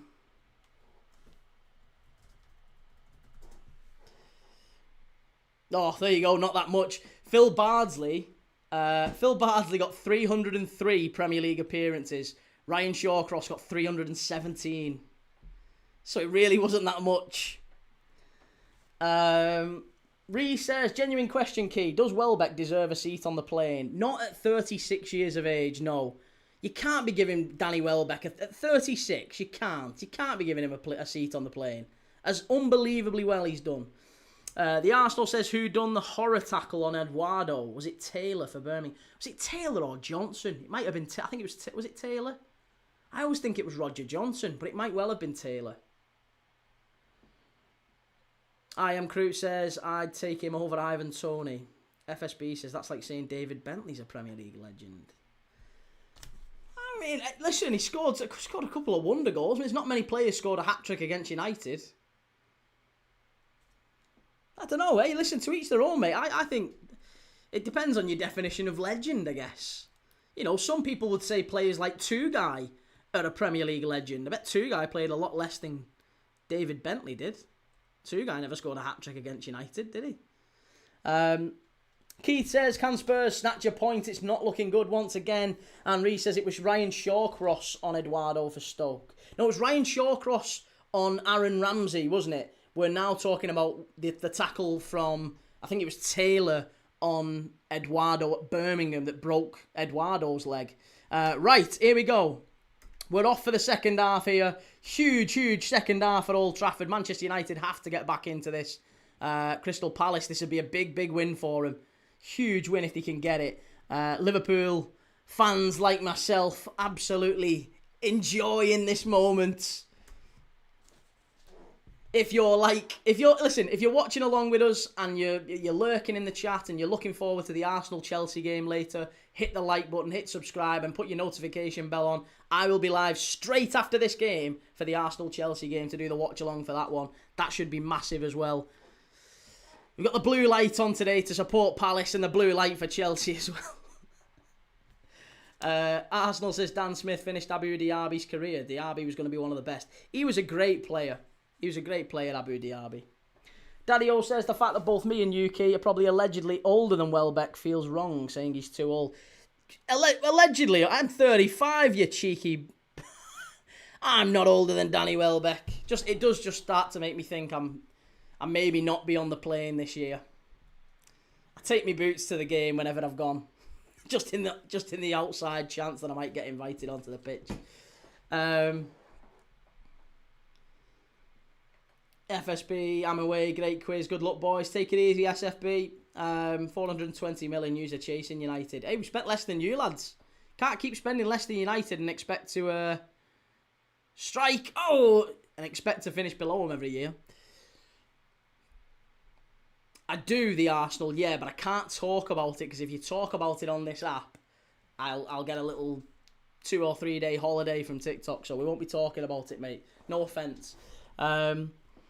Shawcross tackle was horrific. Keith says, is that at 4:30, Keith? It is, yeah, 4:30 for the Arsenal game. So straight after this one, basically. The Gunnosaurus will be doing the Victor Gyökeres celebration. I'll keep you informed of the Arsenal lineups as they come out. As it stands, it's Brighton 2, Forest 1, Fulham 2, Tottenham 0, and Manchester United 0, Crystal Palace 1. It's a corner to Man United here. Brian and Burmo to take it. Played over to the far side and should do better there, I think, Casemiro. Out to the edge of the box.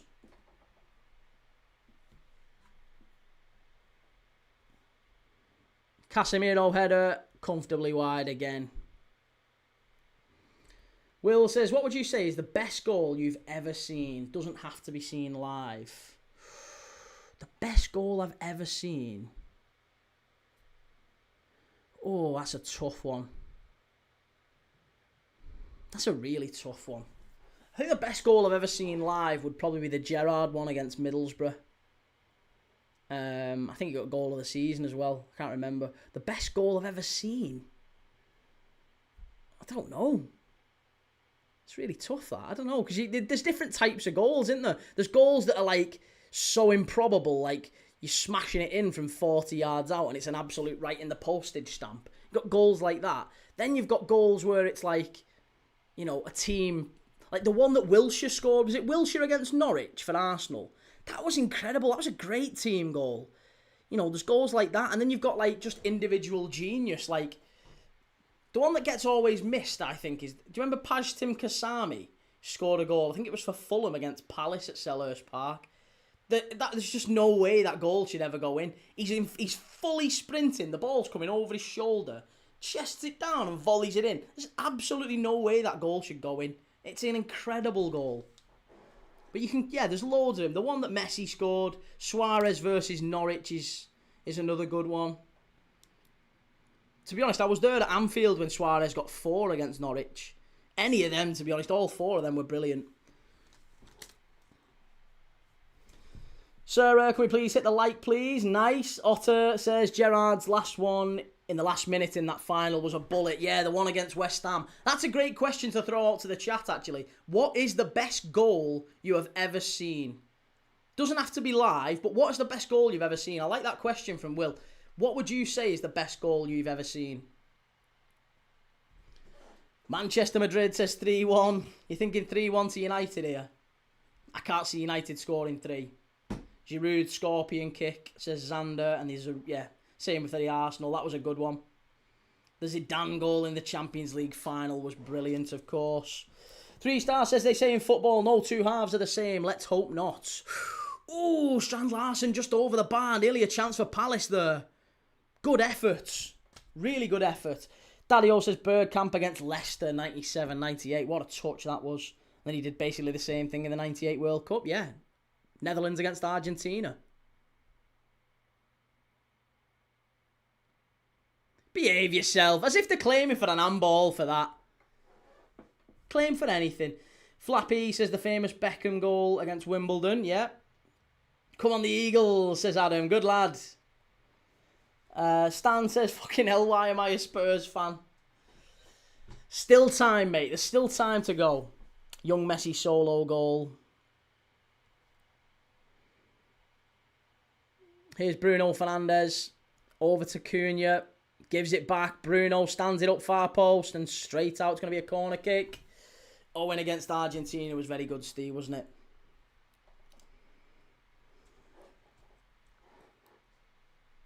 Gerrard in the final against West Ham.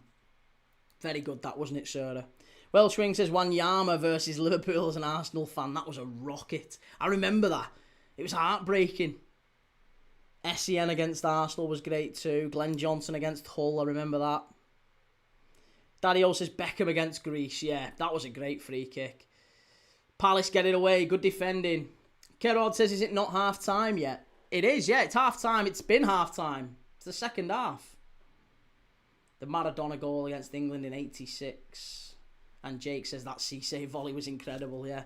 Claim for a penalty. It is going to be a penalty, I think, is it? Does he give it? Does he give it? Oh, come on. He's going to give a penalty to United and Maguire's claiming for a red. Maguire, get him away. Get a yellow card for Maguire for that. That's not a red card. That's not a red card, ref. Behave yourself. It's not a red. It's a yellow card. It's a yellow card. That's a yellow card. Come on, it's not a red. That's not a red. That's not a red. Get away. There's people back. He was never getting through there.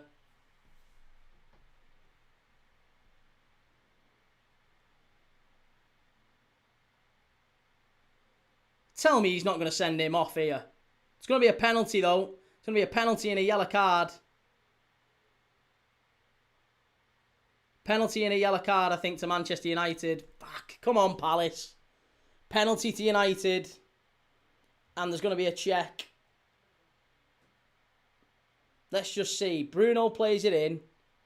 It's outside the area, that. It's outside the area. That is outside the area. That's sickening.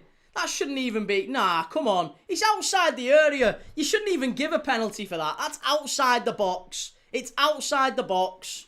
It is outside the box. It's not a penalty. That should be a free kick. That's disgusting. That should be a free kick. How is that getting given as a pen?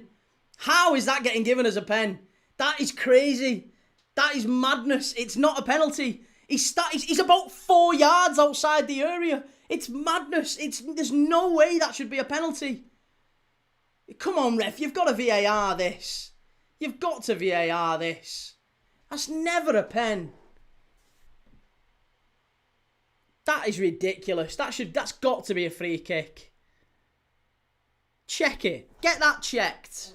It's outside the area. He did this against... Do you know what? He did this against United, didn't he? The other week. Do you remember? It should have been a penalty. It should have been a free kick. Then he gave a bloody penalty. Telling you, there's no way. Absolutely no way. That's never ever a pen.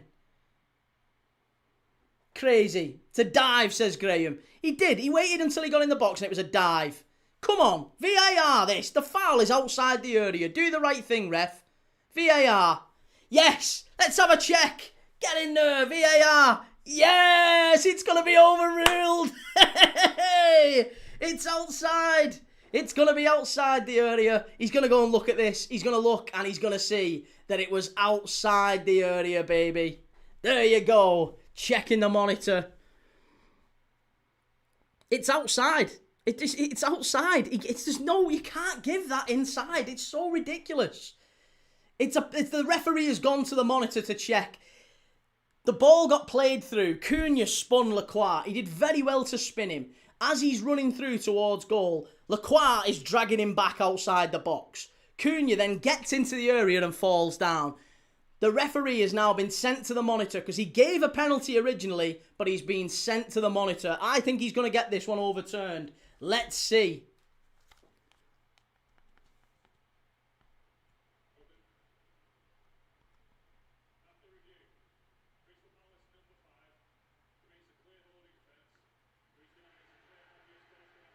It's a red card. What? Penalty and red? Absolutely sickening. I thought he was checking it for the free kick.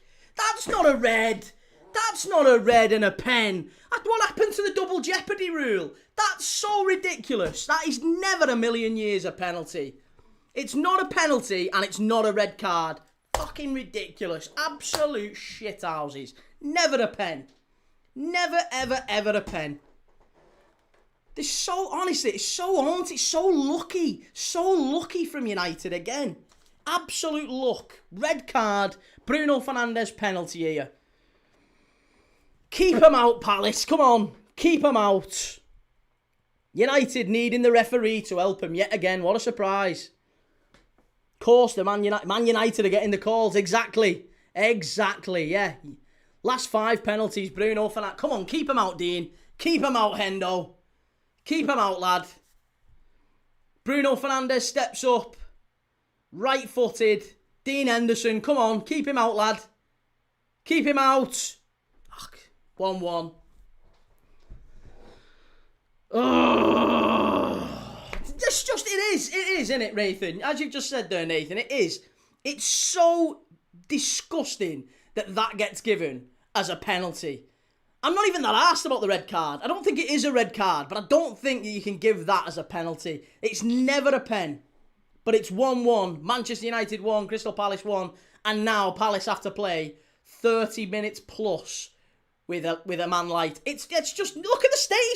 He stopped fouling him outside the area. The foul is finished. The foul is done.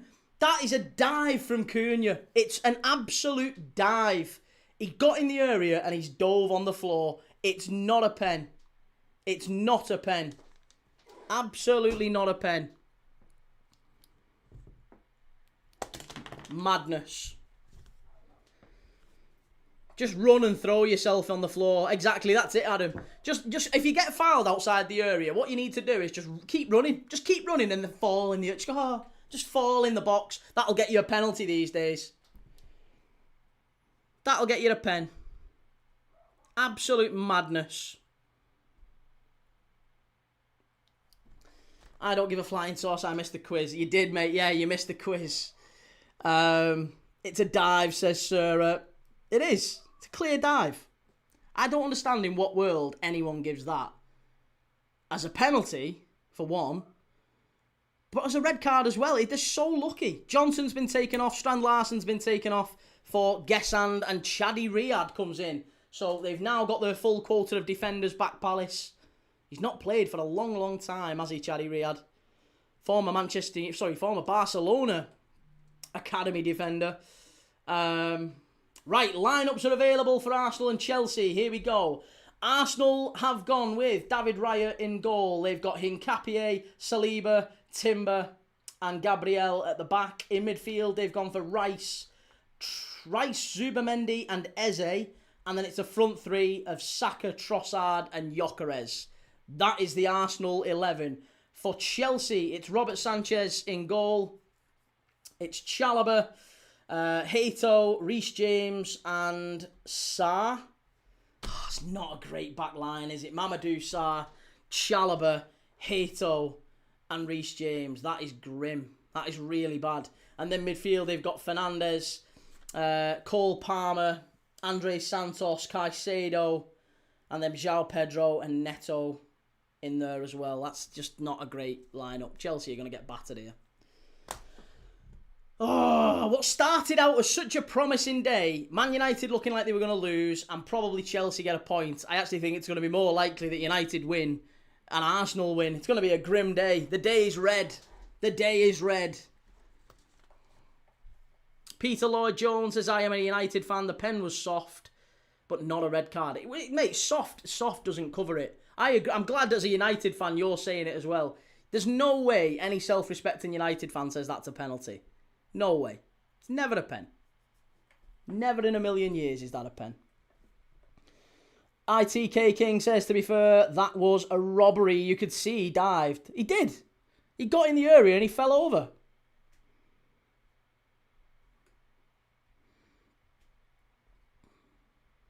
Playing at Old Trafford, what do you expect?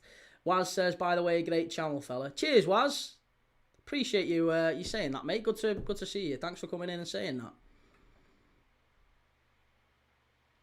Adam says United fans would take anything.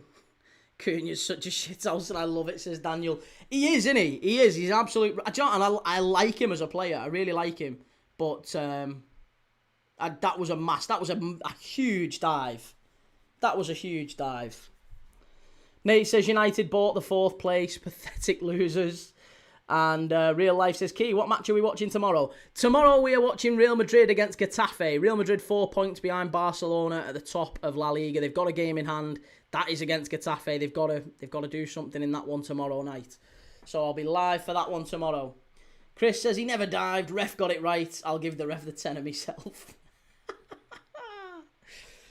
Because I'm glad Manchester United fans have at least got a sense of humour about it. It's good that United fans are acknowledging that it probably wasn't a penalty. Probably wasn't. As an Arsenal fan, I'm nervous for today, says Young Nave. We might be better, but we're not a force at home. Oh, well, hey, listen. Everton got a win against United with 10 men. Could Palace?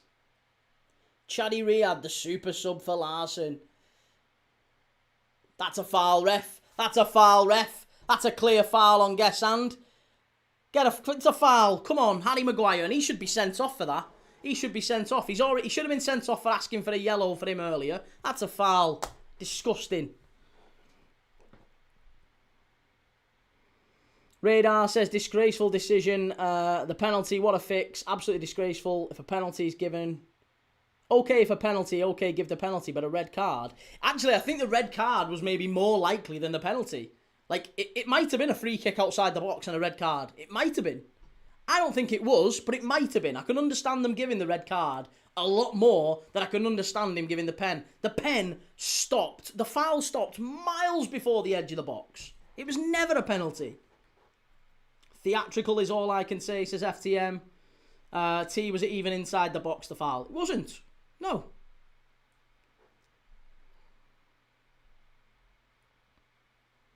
To be honest, Gesand just ran into Maguire on the halfway line. If he'd have kept running and got into the box, he'd have probably got a pen for it, knowing this ref. Here's Ismail Assar. Hit it, lad. Oh, unlucky. Good effort. Zach says it's not a penalty, but it's down to the referee, so sort of slating United in general is a bit uncalled for. Well, it's not. It's not. United diving to get the penalty. I think that you've got to, in the spirit of the game, you don't want to see that. Here's Bruno Fernandes with a strike. Miles wide. Welsh Wing says, here's a question for the chat. What's the worst refereeing decision you've seen given for your club? Mine was the Eduardo dive versus Celtic 2009. Yeah, mine's a dive as well. I think the one that I think back to was the Robbie Fowler one. Liverpool against Arsenal at Highbury. Robbie Fowler, it was a clear dive. He absolutely pulled his legs away. And he went like that, and he got up and turned around and went to the referee. No, it's not a penalty. It's not a penalty. I dived. And the referee gave the penalty. And he stepped up and missed it. He actually said sorry to David Seaman in front. He was like, I'm sorry, Dave. Didn't mean it. And he missed the penalty, but Steve McManaman scored the rebound. Pires dive against Portsmouth, to keep the invincible record. The Pires dive against Portsmouth probably won. I'm way too crazy says, what are your thoughts on the red? I think the red card, I don't think it was, but I can understand it being given. Oh, that's a great goal. That is an absolutely phenomenal goal from Sesko again. Jesus Christ. United they've won the game. The game's done. It's a great ball in from the right-hand side. Sesko rises like a salmon and heads it in. Fucking hell. But again, do you know what? Again, it comes back to, it should never have even been this situation. We're 20 minutes into the second half and we're talking about a penalty that was never a penalty.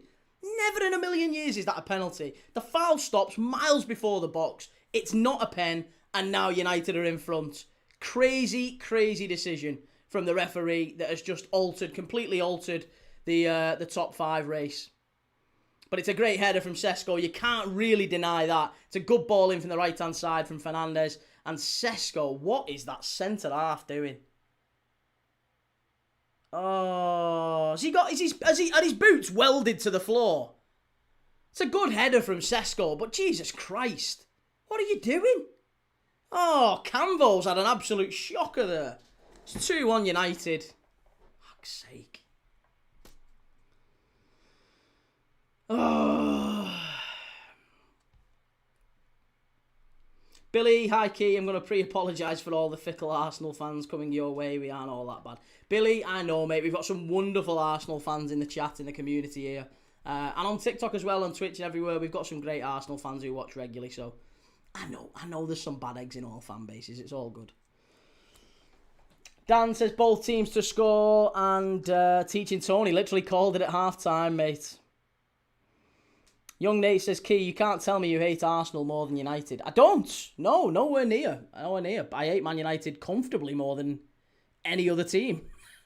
Quite considerably more. And they hate us more. Spurs have got one back against Fulham, though. Oh, that's a big... Now all the games are 2-1 at the moment.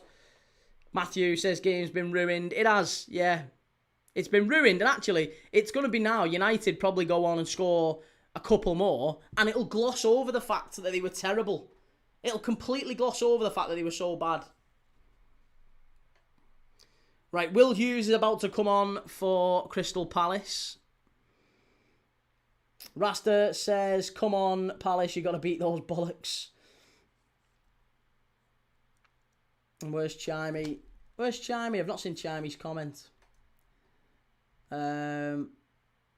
Otter Kaman says, Arsenal losing today. Chelsea's revenge is incoming. I hope so. Claydon says they're papering over the cracks here. Matthew says it was a penalty, but it was never a red card. But if it's a penalty, then it kind of has to be a red, doesn't it? I don't necessarily disagree with the red card. I think the red card was harsh, but I can understand him giving it. I can kind of get on board with him giving the red. But it's definitely not I just don't get how that's a penalty. I don't understand how that's a penalty when the foul is miles before the edge of the box. Will Hughes, is he still playing? He is, yeah. Adam says ref wins man of the match today, and J-Rad says not even a pen, let alone a red. And Kyle says as a United fan it should have been a free kick. Every United fan we're speaking to says the same, Kyle, honestly. But it's I think there's a real understanding here that the referee has let United off. They've had a real let-off here. Real life, I wonder if Rossini will get angry at our staff getting a ball from their half in pre-match training again. Yeah, Gay against Salah, remember? Exactly. Yeah, Gay against Salah. That wasn't a red card, was it? Exactly the same thing. Mark Gay on Mo Salah against Manchester City. Literally identical to that. Nothing. No red card. No red card, no penalty. Sickening. And that's the level of consistency that I think we should see, we should be demanding from referees. It's so frustrating.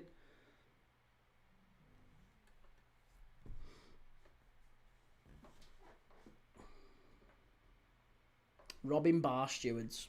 Yeah. Oh, Vatira says it's a red because of the laws of the game, but it's not a pen, to be honest. That's my thinking as well. Yeah. I still remember when Liverpool got robbed v Spurs, says Young Nave. Cheers for the super chat, mate. Yeah, we've a couple of times Liverpool have been robbed. More so than any other team, I think, in the last few months, last few seasons. 124, if that's a pen, scrap the whole league. Yeah. Scrap the league. Give the game. Game's gone if that's a penalty. The game is done if that's a penalty. Funny Liverpool, if it's a red card, it's a penalty. But it wasn't, that's the thing. Exactly the same foul. Wasn't a red card, wasn't a pen. But yet was both in this game, so go figure.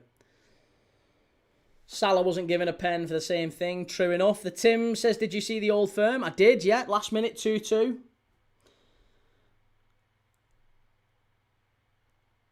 Nate says, United third place, bro. They'll be all over our feed this week. Let United have the little moments. Let them have the little moments. They're only 3 points in front. There's not much to it. We've still got to play them at Old Trafford. They've still got to play Chelsea. They've still got to go to Villa. There's a load of different players. Sorry, a load of different fixtures that I look at United and think, they'll struggle there, you know. They'll struggle.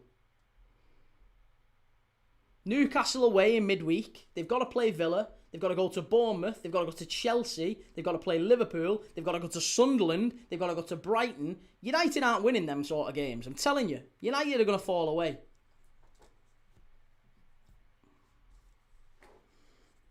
Maxime says, Manchester's new rule, outside the box, got to be a penalty. Yeah.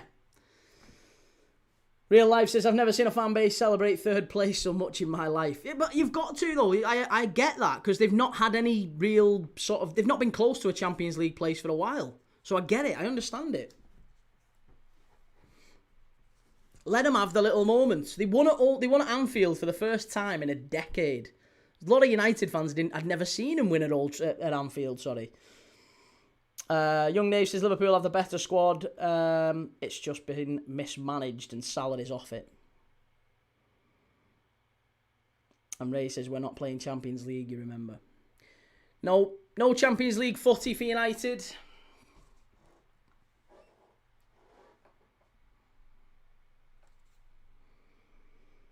Benny Ass says, bro, who's winning? Manchester United currently 2-1 up against Palace. And Palace have had a man sent off, Maxence Lacroix, who was the goal scorer for Palace as well. Healy Evil says, I genuinely don't mind losing games as long as it's fair. Same for winning them. I don't feel like we've actually earned it when we cheat. Whole game's gone. It's so blatantly corrupt. Claim for the penalty again. Oh, he waves that one up, doesn't he? Yeah, waves that one up. No problem. And United player gets straight up on his feet. No problem there. That one's... Why is that not a dive then? Why are we not booking him for a dive? That's the level of consistency that you get with this sort of referee. It's shocking. What Brew says, yes, key lad, currently at work, everything all done, running out the time till 5. Good lads. Far post. And it's going to be a corner to United. Young Nave says, so last season was you lot. City will get this one. And next season, knowing our luck, it'll be United. Arsenal second place for the next decade. United aren't winning the league anytime soon. It's Cunha again. Look at him go. Honestly, he's the biggest diver. That guy should have been sent off in this game. 2 dives he's had. That is so bad from Cunha. It's terrible, that. He's absolutely got to be reprimanded for these dives. Dan says VAR's had a murr this weekend. Should have given us a pen against Bournemouth yesterday and should have given Man U one today. Shouldn't have given Man U one today. These are the kind of things that it should be straightforward to get right. The mad thing is, isn't it weird that you've got United fans agreeing that it's a really soft penalty? Far post. Oh, what a save from Henderson. Maguire, of course, claiming for a handball. It's never a handball. Cunha's beautiful to watch from a United perspective. I can see why others hate him. Well, yeah, because he dives to win games of football. Kieran says 5th place in the Premier League will be between Villa and Chelsea, and that game next week at Villa Park will be massive. Whoever wins it will get the 5th spot. Well, the thing is, mate, you've got to remember Villa's next 2 games are Chelsea, and they've got to play Manchester United, I think, just straight after that. So Villa playing Chelsea and United, that's a big determining factor, I think, in the Champions League race. Amad Diallo about to come on here. Feel like there's a very clear difference between a dive and just no foul. I don't see how refs can't tell. But the thing, he spins around like that and he's like on the floor begging for it's just never ever a penalty. See Lacroix's handball as well. What's wrong with the refs? Spurs got 2 yellows in 1 game for diving. Funny how you never see United or Arsenal get yellows for dives. Lacroix's handball? Are you talking about in this game? That wasn't a handball. I hope you're not talking about that. You can't be giving handball for that. Same. The Arsenal fans claiming an handball in the City game last night. Never a bloody handball, that one. Never handball. Victor, every time I watch United, their opponents get a red card.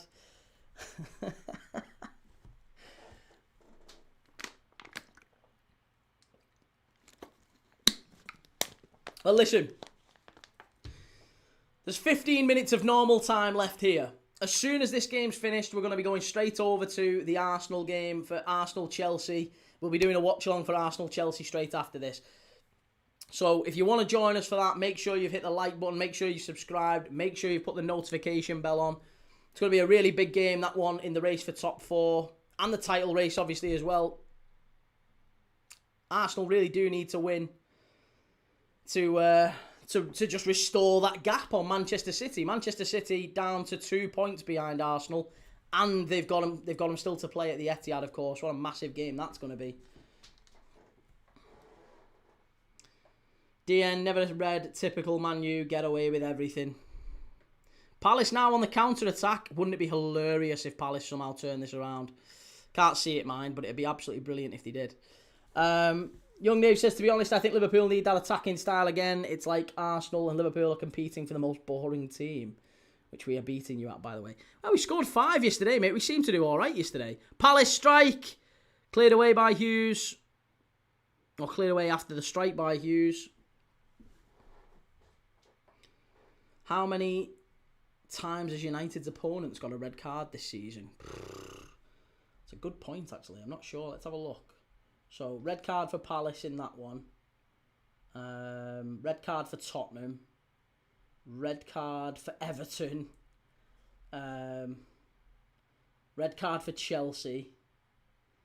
It's quite a few. Yeah, 4 or 5 times is an absolute minimum, and that's just so far. Here the Evil says, don't know what happened. Our energy from the first 15 minutes. It's just gone, hasn't it? Just been sapped. His fingers knocked the ball out early, and I'm a Palace fan, and I'll admit it. I didn't think that was a penalty kick. I don't think you'd have got a penalty for that. Gibson, how's it going? Gibson watching from Kenya. Lots of love to Kenya, mate. They need to play in a system where the attackers are involved, especially the wingers. CK says, Key mate, are you ready for another corner masterclass from the Gunners again? I'm not really ready for it, but I'll watch it. We'll see. We'll see if we see some more professional scaffolding.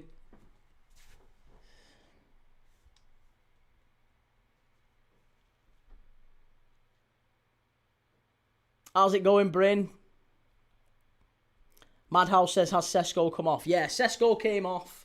Sesko came off for Diallo, and Palace changed Riyad for Larson and Gesand for Johnson immediately after the red card. They've since brought on Will Hughes for Adam Wharton as well. They're just trying to keep themselves in the game, keep it at 2-1 and maybe hope for a set piece. That's all they can really do.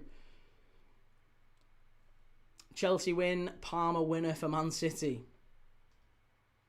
Chelsea win, Palmer winner for Man City. Sesko's still done a good player in my eyes. I think Sesko's a very tidy striker. I think, like I said, if Arsenal fans could have their time again, I think they'd choose Sesko over Gyökeres. I don't think there's much. That's not really a controversial opinion, is it? I don't think that's a controversial take to say that if Arsenal fans could go back in time and have their time again, they wouldn't sign Victor Gyökeres for the same fee as Man United signed Benjamin Sesko for. They'd go and get Sesko. Because Gyökeres, for all his recent, he's had a couple of decent games recently, he's not anywhere near what they need to win a title, is he? If he does win a title this year, he might well be the worst centre. He might go down as the worst starting centre forward to win a league title in the Premier League. Would that be fair to say? Chris says, how can you stomach these Arsenal games? I've had more exciting A&E visits. Well, if you get a lollipop off the nurse or something, then it can be quite exciting sometimes with A&E. Young Dave says, I would have had Sesko and Semenyo. And Amrish says, come on Palace, come on the Eagles. Bryn says, Sesko's a very good striker. And okay, pal, how are you? I'm very good, mate, thank you. Very good. Good to see you. Long time no see. DN, as a Newcastle fan, I don't care if he's injured. Isak is the best centre-forward in the league. He's certainly up there. I don't think he's the best centre-forward in the league, but he's certainly up there. Kay Jonesy, was the pen actually a pen? No. It was miles outside the box. It might have been a red card. It was. I mean, he sends him off. He sends him off and gives the penalty. I think it's baffling. Personally, I think he's made a massive, massive error. Gibson says, greetings from my colleagues at Del Monte. Yes, love that. Lots of love to the people at Del Monte in Kenya. AFC 95 says it's an absolute robbery, this. Yeah. I wonder if we can get one more chance for Palace in the last 10 minutes. Is there any chance they could maybe nick something?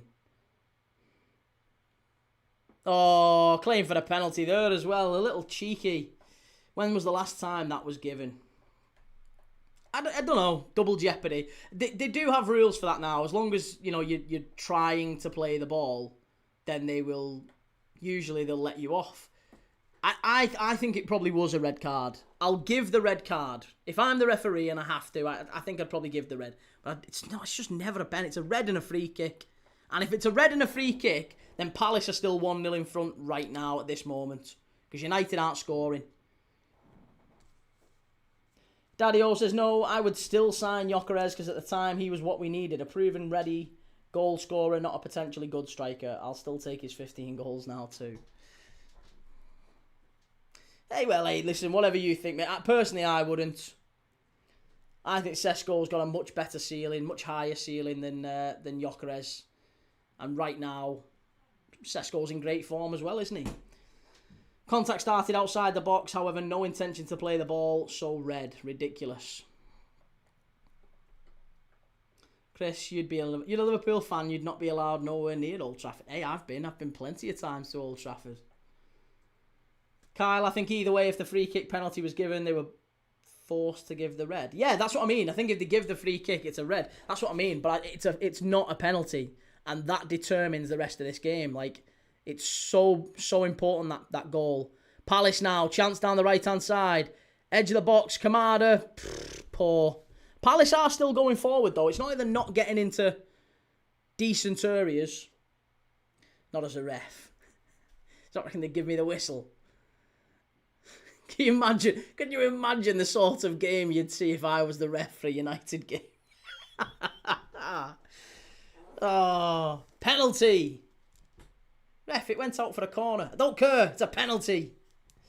What result are you hoping for between Chelsea and Arsenal? I hope they draw. I'm happy either way, mate. As a Liverpool fan, we can't lose in that Chelsea-Arsenal game. We can't lose. No matter what happens, whether it's an Arsenal win, a Chelsea win, or a draw, one of them's dropping points. It'll be good fun. It'll be a great game. Ironically, Sesko was our priority signing, and Gyökeres was United's. Both clubs had bother in negotiations. Honestly, I think that might have been the better outcome for both teams as well. Gyökeres to United and Sesko, because they needed someone who was ready now, and I think Sesko would have been a better signing for Arsenal. I don't think, like I said, I don't think that's that controversial to take. Sesko's better than Gyökeres, and will be better than Gyökeres long term as well. Islington Born Gooner, are you the son of Peter Kay and Jason Manford?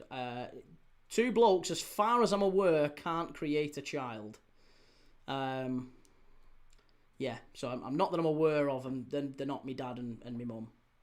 124 says Man United best team ever, now win the league, and Sesko is best striker to grace the earth.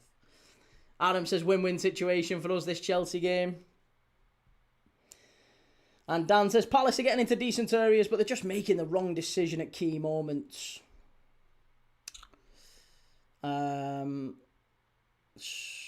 Daddy-O, he does love a Sesko. I sign him all the time on FM. Great wonder kid. It's just not what Arsenal needed at the time. Well, there's a couple of changes coming on here for United. Harry Maguire going off, and I think he's at Aiden Heaven coming on. And Joshua Zirkzee also about to come on.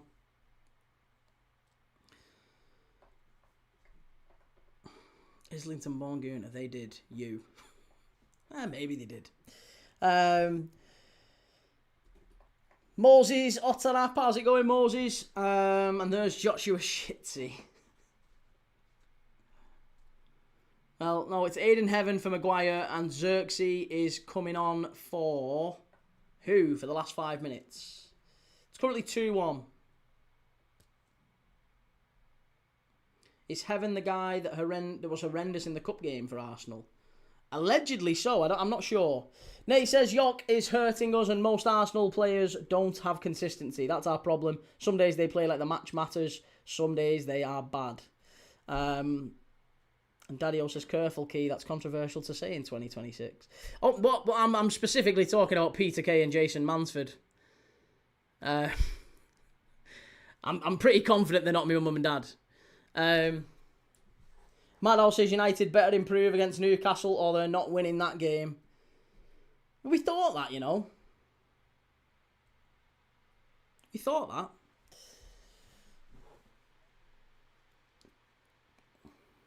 Solitude said, Daddy-O, it's not like it's going to make a difference to a tiny Scouser channel though, is it? I'm not a Scouser. Yeah, I'm not a Scouser.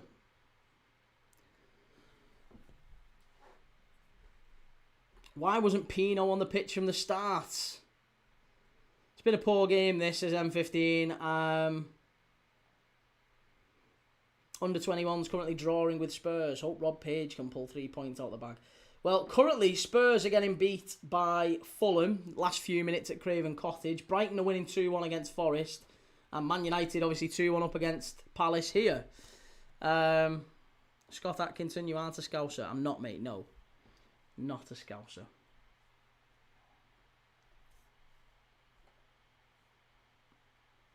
Four minutes to go at Old Trafford. Well, 3 minutes plus added time. Palace surely can go one big last goal. Go on. Let's have one last hurrah. Jeremy Pino with the ball over the top. That's so poor. That's terrible. Arsenal lineups it out. Yeah, we did that about 40 minutes ago. Every game is 2-1 to the home sides. And Burnley kicking themselves, not Forest losing. Gaz, another Liverpool fan obsessed with watching Man United. I watch everyone, Gaz. Yeah, I'll be watching Arsenal Chelsea straight after this. And I'll be watching Real Madrid against Getafe on Monday.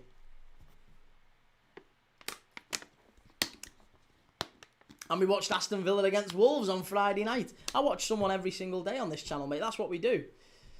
Good to see you. Stick around, mate. How many minutes added on at the end of this game? That's going to be the big question. I don't think Palace have got anything in them, really. They've not got the legs. M15, these new people in the chat are a good laugh, aren't they? It's all good fun, mate. It's all good fun. God love him. Kieran, what we saying, Key lad? Good to see you, Kieran. And Caicedo disaster class incoming. Scott says, opinionated Liverpool fans who aren't Scousers are the worst, like Southern Man United fans. Oh, okay, hey, well, whatever. Where are you from, Scott? And what's the diameter that you're allowed to be from? What's the radius, rather, that you're allowed to be from around wherever to support that club?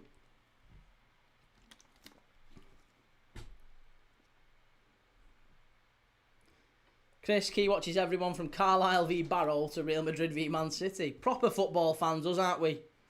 Chris knows. Yellow card for a United player? No way. What's he booked him for? He's playing in red, referee. You're not supposed to book him. What do you think the score will be versus for Arsenal v Chelsea? I think 2-2, mate. Expecting 2-2. Daddy-O, 7 minutes because of the red, but then again, maybe 3 because it's United. Yeah.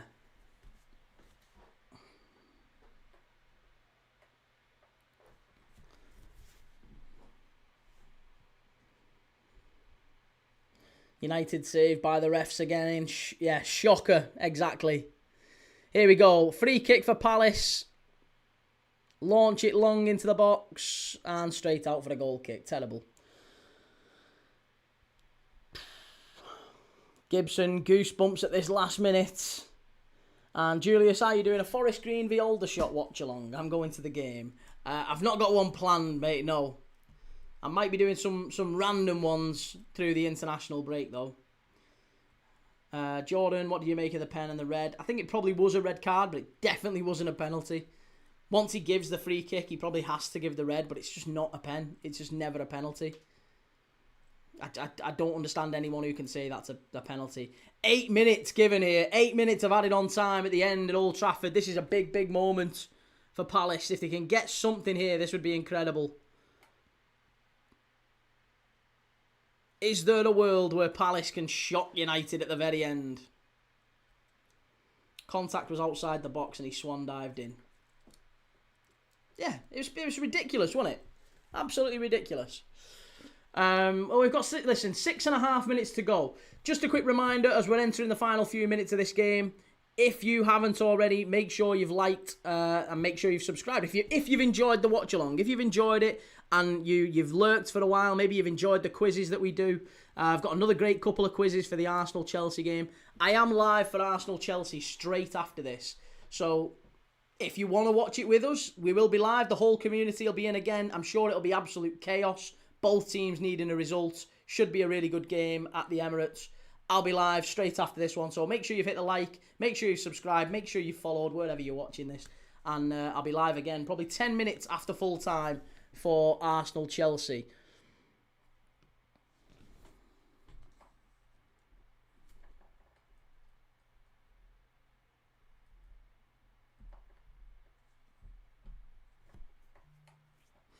Are we genuinely going to see Spurs relegated? No.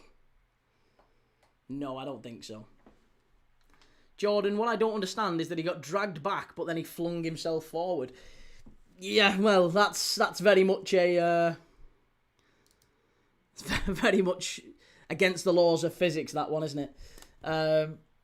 Jack says, what has Liverpool come to? Praying on a Man United loss just so we can scrape into the top 4. Listen, it's been a bad season for Liverpool, mate. We've spent less than most of the teams around us, and can't really keep competing with teams if you're spending less than them consistently as well. Not just like in a one-off. We've consistently spent less than them. So, and United have spent more than us yet again.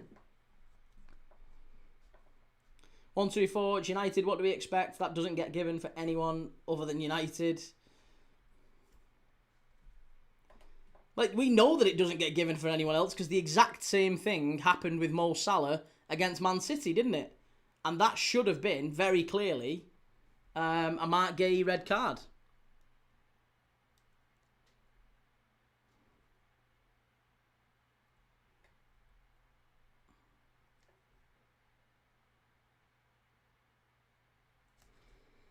Foxy, I'll be watching the Ecuadorian League instead of Set Pieces FC versus Sign Every Young Winger FC. I like that, yeah. Set Pieces FC versus Sign Every Young Winger FC.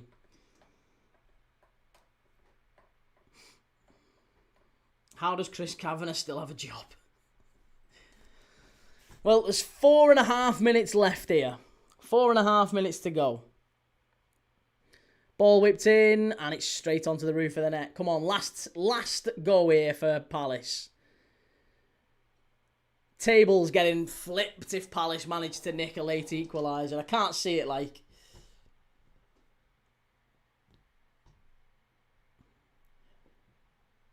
Yeah, Jack, I'm not concerned. We'll finish ahead of these. We'll finish top 5 easily. It's not even a concern. We'll definitely finish top 5. I think the main priority is we probably want to try and win a cup, win a Champions League, or win the FA Cup maybe. Obviously, United, this is a cup final for United. This is all they've got to play for. Here's Amad Diallo, ball back. Xerxes, good block. And Palace get it away. Better. Daddy-o, I will say, I'll see you all at half-time in the Chelsea game, depending on if I'm crying or not. I'm sorry, I can't sit in here while Arsenal play, and hopefully Key, you'll do a game tonight in the end. But listen, mate, I'll be here at full-time, no matter what the score in the Chelsea-Arsenal game, so you can come in and laugh at me, or maybe, hopefully, if you'll come in and I'll give you a bit of stick. But either way, it'll all be good. I'll be here tomorrow for Real Madrid-Getafe. So yeah, if you don't make it back in for the Arsenal game, no worries, mate, but good to see you, as always. Palace have fallen off a cliff. They have. Christ, he's not going to send him off now, is he? No, offside. Real life says, I can't blame you doing the same thing myself. We'll have a lot of Reggies coming in the Arsenal game, I'm sure.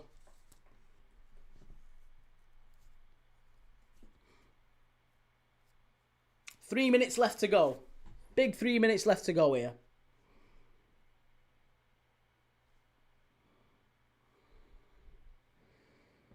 Come on. Still currently 2-1 in the Brighton Forest game, 2-1 in the Fulham Tottenham game, and 2-1 here. Is there a world where Palace can nick it? Come on. Come on. Little late equaliser. Ball in, headed away by Heaven. Will Hughes just keeps it alive. Xerxes gives it away. That's important there for Palace. Over to the left-hand side for Mitchell. Got to get a good ball in here. Really important you get a good touch on this one. Ball pulled back. United clear it away. That's too easy for Palace. Far too easy. And up the line. Well done. Bruno Fernandes now gets it away. Lovely play that from Joshua Xerxes. Fabulous play. And he finds a good pass as well. It's a lovely bit of play this from United. Here's Cunha. Bruno. Over to the left. Amad. Xerxes. That would have been a really good goal if they'd have managed to get it, but it comes out in the end. Strike, and it's miles wide, comfortably wide from Kobbie Mainoo. Poor from Mainoo, that.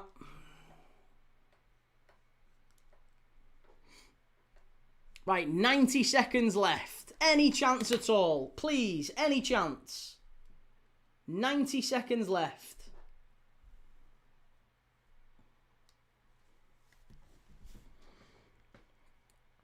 Have you seen Liverpool's next 5 fixtures, by the way? Liverpool's next 5 fixtures are Wolves, Galatasaray, Tottenham, Galatasaray.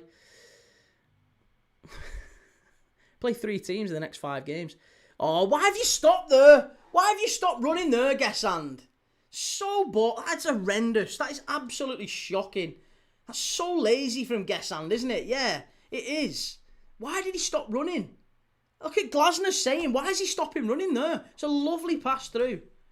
So bad. Literally training, hey Key, would you rather finish top 4, Arsenal win the league, or finish outside of Europe? I'm not even going to dignify that with an answer, mate. That's a silly question. Silly question. Should be subbed for that. Emre Can suffered a ACL injury by Borussia Dortmund, have confirmed. And that's it. I think that's going to be it. Chadi Riyad's just brought down. Who's gone down? Casemiro. Yeah, that's going to be it, I think. Mind the gap, Forest, says Ryan. Wolves are a different animal these days, pardon the pun. Come on, Palace. Last chance here. Last chance. Maybe you'll get a chance here. Last little go. Got to do the right thing here now. Pass selection means everything. United hunt it down. Great ball in. That's wonderful play. Come on. Got to get the ball right. That's shocking. And now Mainoo gets it away, and it is full time. There you go. Manchester United win 2-1. Oh, crap. They're awful. The referee again giving him all of the decisions. That's all we really needed. Listen. if you're joining me for the Arsenal game, if you're joining me for Arsenal-Chelsea, I'm going to switch over to the Arsenal-Chelsea game in literally 5 minutes. I'll be back. I'm going to be ending this stream. I'll be switching over to the Arsenal-Chelsea stream. So all you need to do is make sure you've followed, make sure you've liked, make sure you've subscribed and put your notification bell on. I'll be back in literally 5 minutes, 5-10 minutes for the Arsenal-Chelsea game. If you're watching along with me, I'll see you there. If not, then I'll maybe see you tomorrow for Real Madrid against Getafe. And then I'm back on Tuesday for Wolves against Liverpool and all the big Premier League games that are going on Tuesday night. Live every day. If you've not watched us before, this is what I do. My name's Key, and we've got a great community of people who watch games of footy every single day. If you like that sort of thing, then you'll love it. You'll love it here. Get amongst the chat, hit like, hit subscribe, and I'll see you in 10 minutes for Arsenal-Chelsea. Come on, Chelsea.